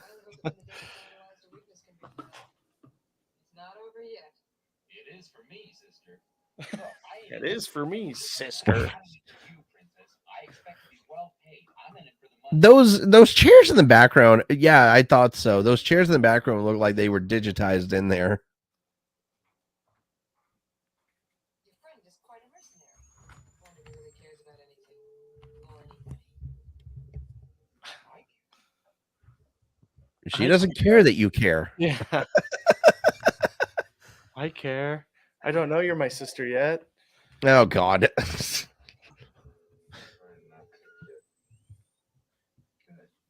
Good. And he's just that's a brother defending his sister that he doesn't know that she's her sister.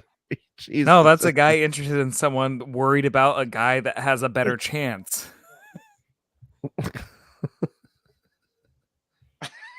That's when he goes, "What do you think?" You're like, "No." I think it's just about, oh yeah. Oh yeah. Han knows exactly what he's doing. Mm-hmm. Yavin 4. Mm-hmm. There you go. One of the coolest planets in the Star Wars franchise universe. I love it in Hey, the look, Family a Guy cop with thing a when radar this guy's gun. doing this. No, I love it in the Family Guy when the guy's doing that and he Speeding. radios him and just goes pew pew pew. Gotcha. I'm not a big Family Guy fan, but that joke that killed me when I. Oh my saw God, it. I think that was the best joke of the entire Star think Wars so, parody. I mean, it it's just hilarious in my opinion. In hindsight, now as she gets to Yavin 4 after her home planet and her adoptive father and mother and every cousins and everyone she knows has been killed, she's immediately just like, all right, let's kill the maybe that She's is over an actual justifiable approach, but the fact that she gets off this plane or this ship and then just greets the next person like, yeah, everything's fine. It's like, no, dude, everyone you know is dead. Like, you're not fine, Leia. Maybe I these agree. 2 new guys you met 30 seconds ago will help you through it. Now, but I love also- this scene. I love how it cuts to the jungle right there, but it's just serves no wouldn't purpose. they be flying in? Why do you have to worry about a sneak attack from the jungle? I don't think they're going to sneak attack from the ground. You never know. General Dodonna takes no chances. Good point. Is that who this old Later guy is? played by Barristan Selmy. Mm-hmm. That's what she said. And this is so great, like where Rogue One comes into play of just making this whole scene have a lot more weight of the plan. These are the plans that we saw get stolen, and we're seeing them see them of this is where you need to shoot, yada yada yada. It's just great. I love how what they've done to piece certain pieces of the puzzle together. Even decades Had a hard time trying to say that, didn't you? Pieces of puzzles of pieces and pieces of puzzles and all that. Yeah. Pizzles and pieces and pieces. The pizzles of the puzzles and the pieces, I love this. He's like, listen, guys, it's just like a womp rat. I'm the best womp rat fucking shooter in the world. I was gonna say that was just that one that was a species hard, Pigs nose. exclusive to your planet. We don't Yeah, know that was what a the fuck hardcore womp rat flex. is, man. Now, I don't understand this clock right here. It says, look at that. It says 30 minutes left and it's going by seconds. I never understood that fucking clock. How do you track down a minute? I think it's movie time. To where now, as they're watching that 30-second clock tick down, we're seeing everything that leads up into that clock tick down. I don't think it's like Inception or anything where as soon as someone says a time, it counts down from that actual time. That's not even a movie that does that. But there's another movie I'm thinking of that does that. Oh, you got your Christopher Nolan mention in. Good job. Yeah. Hey, got a Nolan mention in. There'll be another mention before the night's through. Who knows? I'm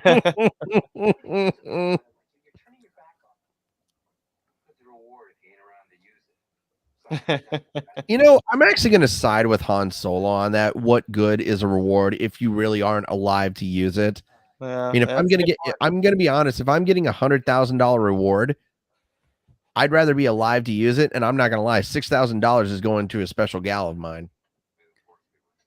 Well, see, that's why I liked Solo a Star Wars story. Is it put Han in this kind of similar situation of like, are you going to do what's good for you or do what's good for the people? And the movie kind of balanced it because it obviously leads up into this, but I like that it still gave him the chance to be not a totally good person. Like he still looked out for himself, which is why this movie, this right here, is the turning point of when he comes back. It's his conscious, to where I kind of hoped we saw more of just kind of like a ruthless scoundrel Han, Dude. But it makes is it just? but like the more I think about it, it makes sense that like Another kiss on the cheek. this situation Also, would make me think did back anybody to else? that and bring Did him anybody into else the fold. notice that Carrie Fisher put on lip gloss? Now Dude, I she's like gotta this. go to the powder room. She's got to freshen I like. up. I like do this the little same. deleted I've got scene right here. Dude, you're telling. What's the first thing you do when you get off a plane? You're telling me you go to baggage claim? No, you go to the bathroom. You wash your hands. You wash your face. You freshen up a little bit. She got off of a fucking intergalactic flight. She freshened up a little bit. One of my favorite parts She's the is face of the rebellion. She's got to look good. one of I'd my be favorite doing the same. One of my favorite parts is that captain comes up there and he's like, "Hey, you sure you can handle this ship?" And Biggs. Luke's like, "Yeah, of course." And he's like, "All right, good luck." You know, Well, see, see, and that's not gonna lie, no training. scenes of Biggs and him have a relationship. You know, like there's a deleted scene where Biggs tells him like, "Hey, I'm going to the Rebel Academy. Like I remember that. I'm gonna go fight against the Empire," and Luke wants to do it, and Uncle Owen won't let him. And they're friends on, and Wedge Antilles comes into the, or no, wait, that's Wedge? No, I'm sorry, this is Biggs. Wedge comes in later, but like there are deleted scenes that add more weight to that. But Max, you're 100% right that this guy is just kind of like, hey, you think you can handle it? All right, I'll see you out there. Yeah, here's your helmet. Good luck. Yeah, good luck to you. But because there is actual history between them, but you don't know it if you don't know it. How many miles to the gallon do they get on those things? I view it as like a fucking hybrid. It takes about the whole gas tank to get it started, but once it's going, it's going. I say they get about a light year to the gallon. Yeah, there you go. That's a long ways. That's a long way. That's why pretty you never efficient. really see them refueling up. Yeah, right. Unless it's coaxium. Oh, Jesus Christ. The one bane of Star Wars fans was adding fuel to the spaceships. Was it Last Jedi and Solo? Everyone's like, when do they have fuel? Like, when does every vehicle have fuel? Exactly. From the beginning. They need to go. Yeah, there's Wedge. That's what I'm talking about. Porkins. Oh my God! I love the fat shaming joke that they did in Family Guy with Porkins. I'm sorry. Like, I know it's kind of. By the way, did you know that he was in Batman? Really? Yeah, I believe that he was. Hang on a sec. Let me look this up because I think he was 1989. The 1989 one. I think he was. He's one of the homeless people. Hang on a second. Let's see. Please tell me I'm right, because I think I am right on this one. Damn, I'm not right. Okay. I thought he played. He looks a lot like Commissioner Gordon. Is probably what. No, you're thinking of, Bullock. He looks a lot like Bullock. Oh, you're right. He does. He actually honestly looks like both of them. But you're right. He does look a lot like Harvey Bullock in that. But it's not the same guy. A fun thing here, though. The guy that plays Wedge, that's talking to Luke here, back and forth. His nephew, Dennis Lawson, who plays Wedge, his nephew is Ewan McGregor. I remember that. Yeah, that is really. I didn't know that. Yeah. So Ewan McGregor's uncle was Wedge in this movie and in Empire. And then that's just an incredible factoid. Yeah, it's a crazy, turnaround. By the way, guys, by the way, guys, I want to personally invite you, if you can make it out tomorrow or on Saturday, to the Seattle Sports Diaries barbecue and N64 tournament. Oh, I'm sorry. N64 tournament. What's the tournament entail? Okay, so the tournament entail is playing. There goes the fat one. Of course, the fat one dies. Why does if it wasn't a fat guy, it had to be a ginger that dies first, right? So anyway, the Nintendo 64 tournament is going to be compiled of 3 different games, but 2 separate tournaments. Okay. The one of the games, and hopefully you guys remember this one, and I have it right here, is Major League Baseball featuring Ken Griffey Jr. See, and I was an All-Star Baseball 2000 guy, so I didn't play that one. Well, good news though, because but I'd be willing to try my own. Well, I would be. Well, then of course I have the classic ultimate Pokemon game, Pokemon Stadium. There you go. That is clutch right there. As is that Luke's kill on that TIE fighter. Yep. That was killer. Speaking of baseball, I'll be at the Mariners game on Saturday. Oh, nice. Very excited. Yeah, a little day game action out there. It's going to be fun. Yeah, you're going to the one game in 6 days that I am not going to. Oh, yeah, my God, Grant. It will be the game where they go to 16 wins in a row. Exactly. And hold on a second. Let's get to 15 first. Let's get to Friday 15 first, okay?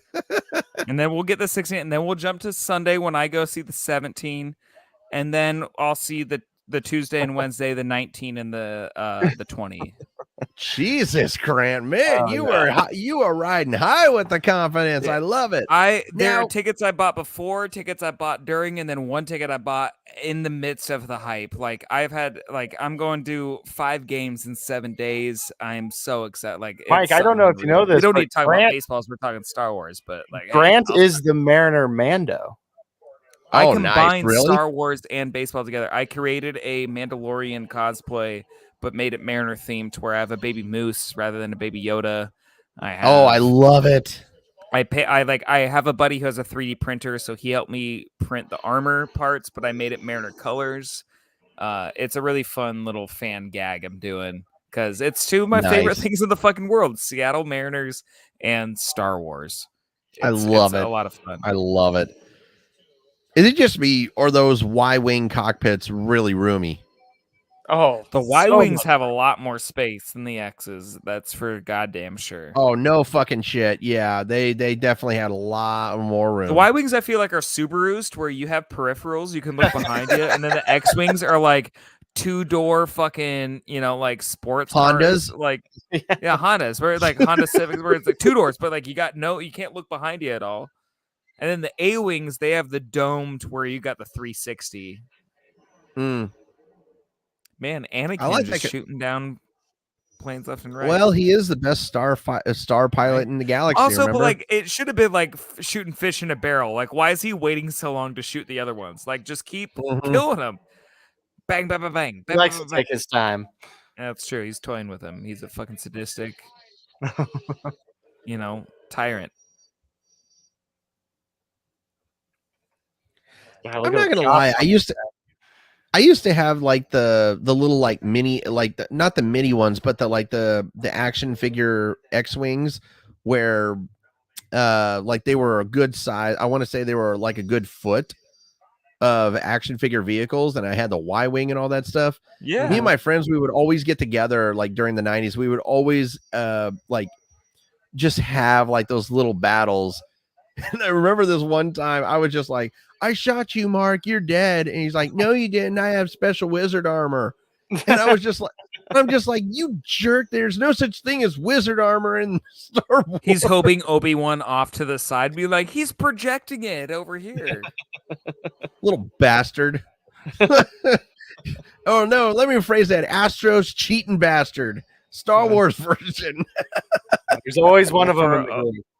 There's always for one a of lot them. of Yeah. us growing up. I mean, like the Star Wars action figures were our action figures. You know, like I didn't Oh have my anything God, outside of yes. Star Wars besides Batman, maybe, but like Star Wars was it.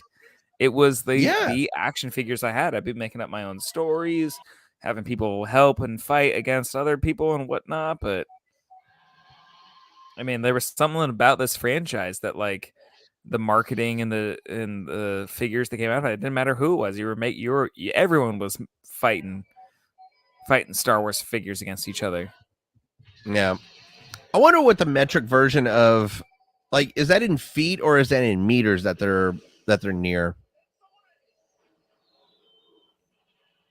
It's probably in Womp Rats. I was gonna say, well, Luke even says they're no bigger than 6 feet.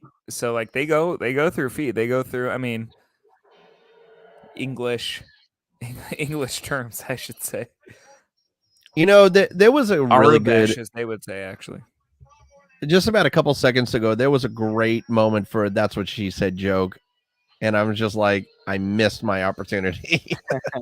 Wow, you failed us all then. And then now, if you say it's going to be way less, it's not gonna hold the weight. But now we want to know what it is. What is it? What was it? So he's like, it didn't go in, and I was just like, that's what she said. That's pretty good. That's a classic Michael Scott one right there. Yeah. Here we go. Here it is, the final trench run. Go. That's all miniatures. That's all camera just I love swooping it. in. Man.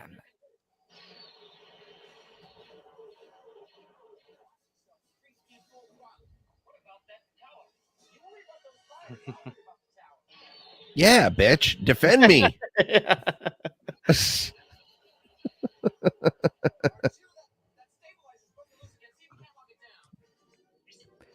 Man, playing Rogue Squadron on the GameCube when you got to unlock this Oh mission. my God. So much fun. So much nostalgia. Shooting down the turrets as you're going through, making sure you get through the trench all the way, lining up the shot. Felt like I was fucking Luke Skywalker. There was a game that just came out on PS4, the Star Wars game where you could actually pilot all the X-Wing fighters and all that stuff, and I tried playing it. It was super difficult.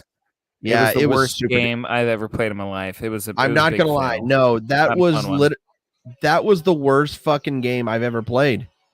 And I'm one of those people where it's like any Star Wars game that comes out, I'm gonna play it. That is hands down the worst one I've ever played. I agree fully. I mean, that was a terrible game, and I've heard. I'm glad I only paid like $30 for it. They didn't even make a full game. They were like, "Hey, let's go shoot some TIE fighters," and it was like, "Oh wow, these mechanics are terrible." They really were. You couldn't even use the Force like Luke is about to. Your targeting computer would fail you, and you try to use the Force, but then here goes Luke, and he just does it. Makes it look fucking easy. That jerk. I'm trying to blow up the Death Star, and I can't. Okay, do it. first of all, wait a minute. There's a difference between just regular starfighters and a Jedi starfighter. Okay, there's a complete difference. The Force is strong with this one. Yeah, you don't have the midichlorians, Grant. Sorry. Yeah, I don't. Maybe I'm just a scoundrel.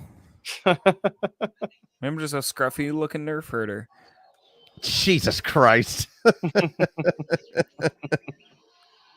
I do like if you guys are big Star Wars fans and you want to look more into what has now been confirmed to be canon in the story of the comics that take place in between episodes 4 and 5 of Vader finding out that Luke is his son a lot sooner than you think, and what he does to do things and how it lines up with everything that happens in the movies. It's pretty brilliant. It's pretty fantastic. It explores a lot and makes a lot more mean more. I cannot recommend it enough. The Charles Soule Darth Vader series, and then also just the Marvel overall Star Wars series. You see Luke find more about the Jedi Order through Obi-Wan's journals. You find more about Han Solo and why for God's he came sakes, back what a to do terrible this shit flyer. right here. It's a great dive into filling in some gaps, and it's fantastic. I still can't get over that one TIE fighter. He's just like, look out, and then he crashes into Vader. I'm just like, well, he what shoots the heck? one, and he shoots one on its wings, so it flies a different way. It's because Han knows how to pinpoint shit. And there goes Grand Moff Tarkin. Bye-bye. Boom. And that right there is the massacre of the Death Star. So Millions dead. millions of people Yep. and families and children. We'll never But see them here's the again. question, guys. Do you kill millions to save billions? Yes. Yeah. That's the question that they're asking. Also, real quickly, like Vader flying around in that TIE fighter, it immediately makes me think of a Robot Chicken skit where Emperor Palpatine got a call from him. He's like, wait a minute, smell like burnt bacon. yeah, he's like, you've been flying around for 2 weeks trying to get a signal. Ooh, you must smell like leather wrapped in leathery burnt bacon. Yeah. God damn, R2 got fucked up. Yeah, adding some realism to this shit. No way he's on the outskirts. That's the thing about astromech droids. They're on the outside of the fucking ship. He'll be all They're right. not in He'll it. be all right. You fucking That's the thing. They could have completely put like the astromech port inside the ship so they're covered and they could do everything. There's no reason for the head to just be outside of the ship and exposed.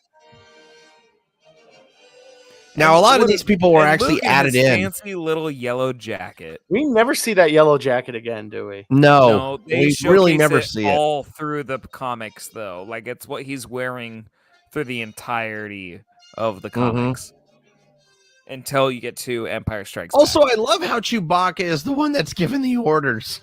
Yeah. He's giving the orders and also doesn't get a medal, which is why they give him one at the end of fucking Rise of Skywalker. Like, Yeah. dumb. Like, you're going to give Han Solo and Luke one, but you're not going to give Chewbacca one. That's, Or R2D2. And I believe C-3PO's just got to be. I read that Gary Kreutz, who was the producer on this, at one point in the 90s said at like a con or something that Wookiees don't like medals. And after this, he went back to his Wookiee tribe and did like a ceremony dance or something. oh my God. Yeah. Pretty problematic. Yeah. Now, right here, Very, very dude, problematic. look how shiny C-3PO is. Exactly. They got brushed up. You still have his And then his- accent? And then his arm is all nice and golden again. Dude, R2-D2 and C-3PO never looked the best. Still got the silver Better. leg though. Yeah. So Yep. Oh, yeah, he does have that silver leg. Damn it. Look at Carrie Fisher. She's so cute. Boom. What a movie, guys. What a friggin' movie. What a movie. And that right there, ladies and gentlemen, is Star Wars Episode 4. And that is wrapping up this podcast. But you know what? We're going to be back next Thursday doing, what is it? Revenge of the Empire. Oh, Or the Empire Strikes Back. Excuse me. There you go. Yep. Wow. But It is. I mean, it is kind of Revenge of the Empire. Yeah, It's called yeah. Empire Strikes Back, Pretty but it much. is their revenge on the, Yeah. on what we just saw. well, before we get out of here, though, guys, we definitely need to do a little bit of just give our reviews on this. And so, Max, I'd love your review, and we do a score system, 1 out of 10. And you can give anything between 1.3 to 9.7 or perfect 10. So, Max, you are taking it away with this rating on this Star Wars movie.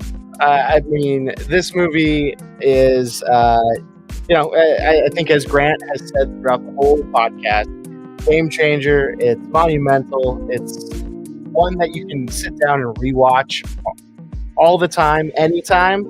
This is a perfect 10. This is a perfect 10. This is probably my favorite Star Wars movie out of all 9 or all 11 or however many there are. So I'm giving it the perfect 10. All right. So a perfect 10 from Max. Grant, your score.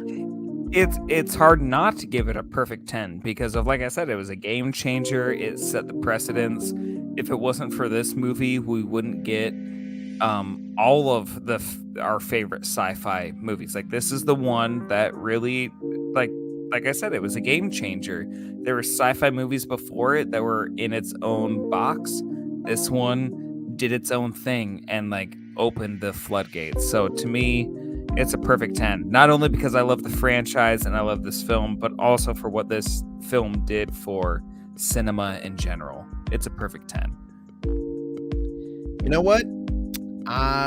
So last week was our first perfect 10. Last week was the first time that we actually gave a movie a perfect 10 because we started the rating. We started the rating system just a little bit too late.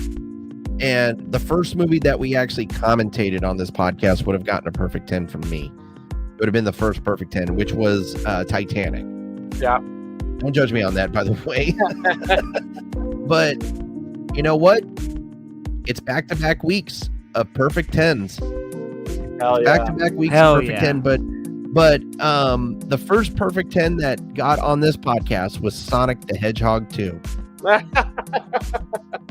But I mean, No way. Really? yes, really. I Hey, need to man, watch it then. If it got a Yeah. perfect 10 for you, I jump to I've the yet top to of the see it. watch list. The reason why I got a perfect 10 because we actually gave Sonic the Hedgehog. So K-Hart gave it a 9. I gave it a 9.4. But the reason why Sonic the Hedgehog 2 got a perfect 10 was because it exceeded expectations as a sequel. It was visually excellent and it was absolutely stunning, and the soundtrack also got us with that. So the reason also why I'm giving Star Wars episode 4 a perfect 10 is because, like you guys have said, this movie set the tone for so many incredible movies going forward. The special effects were incredible. The soundtrack was amazing. The actors and actresses that were part of this movie did an absolute banger job. And there's just no doubt in my mind that this movie deserves a perfect 10. But that is going to wrap it up for BS Commentaries for Star Wars Episode 4, A New Hope. But me, Max, and Grant are going to be back next Thursday doing Episode 5, The Empire Strikes Back. So Max, Grant, thank you so much for doing this collaboration with me, and I look forward to next week, guys. Thank you, Mike. Can't wait for next Thursday. Excited to keep Definitely. it rolling. I mean, we're on the Star Wars hype train, so I'm glad to be here with you. Definitely. And I will say this, I mean, I'm going to be truthfully honest. We have, 3 weeks until we actually have to suffer through episode 1. So we get to enjoy 2 more weeks of good Star Wars movies until we have to suffer through episode 1. Well, and also I'm going to change your mind on what the term suffer means, because episode 1 fantastic. So we're going to change your mind about how you feel about that film. All right, I love it, guys. But so this is Mike, Max, and Grant. Guess what? Cut, print, and that is a wrap.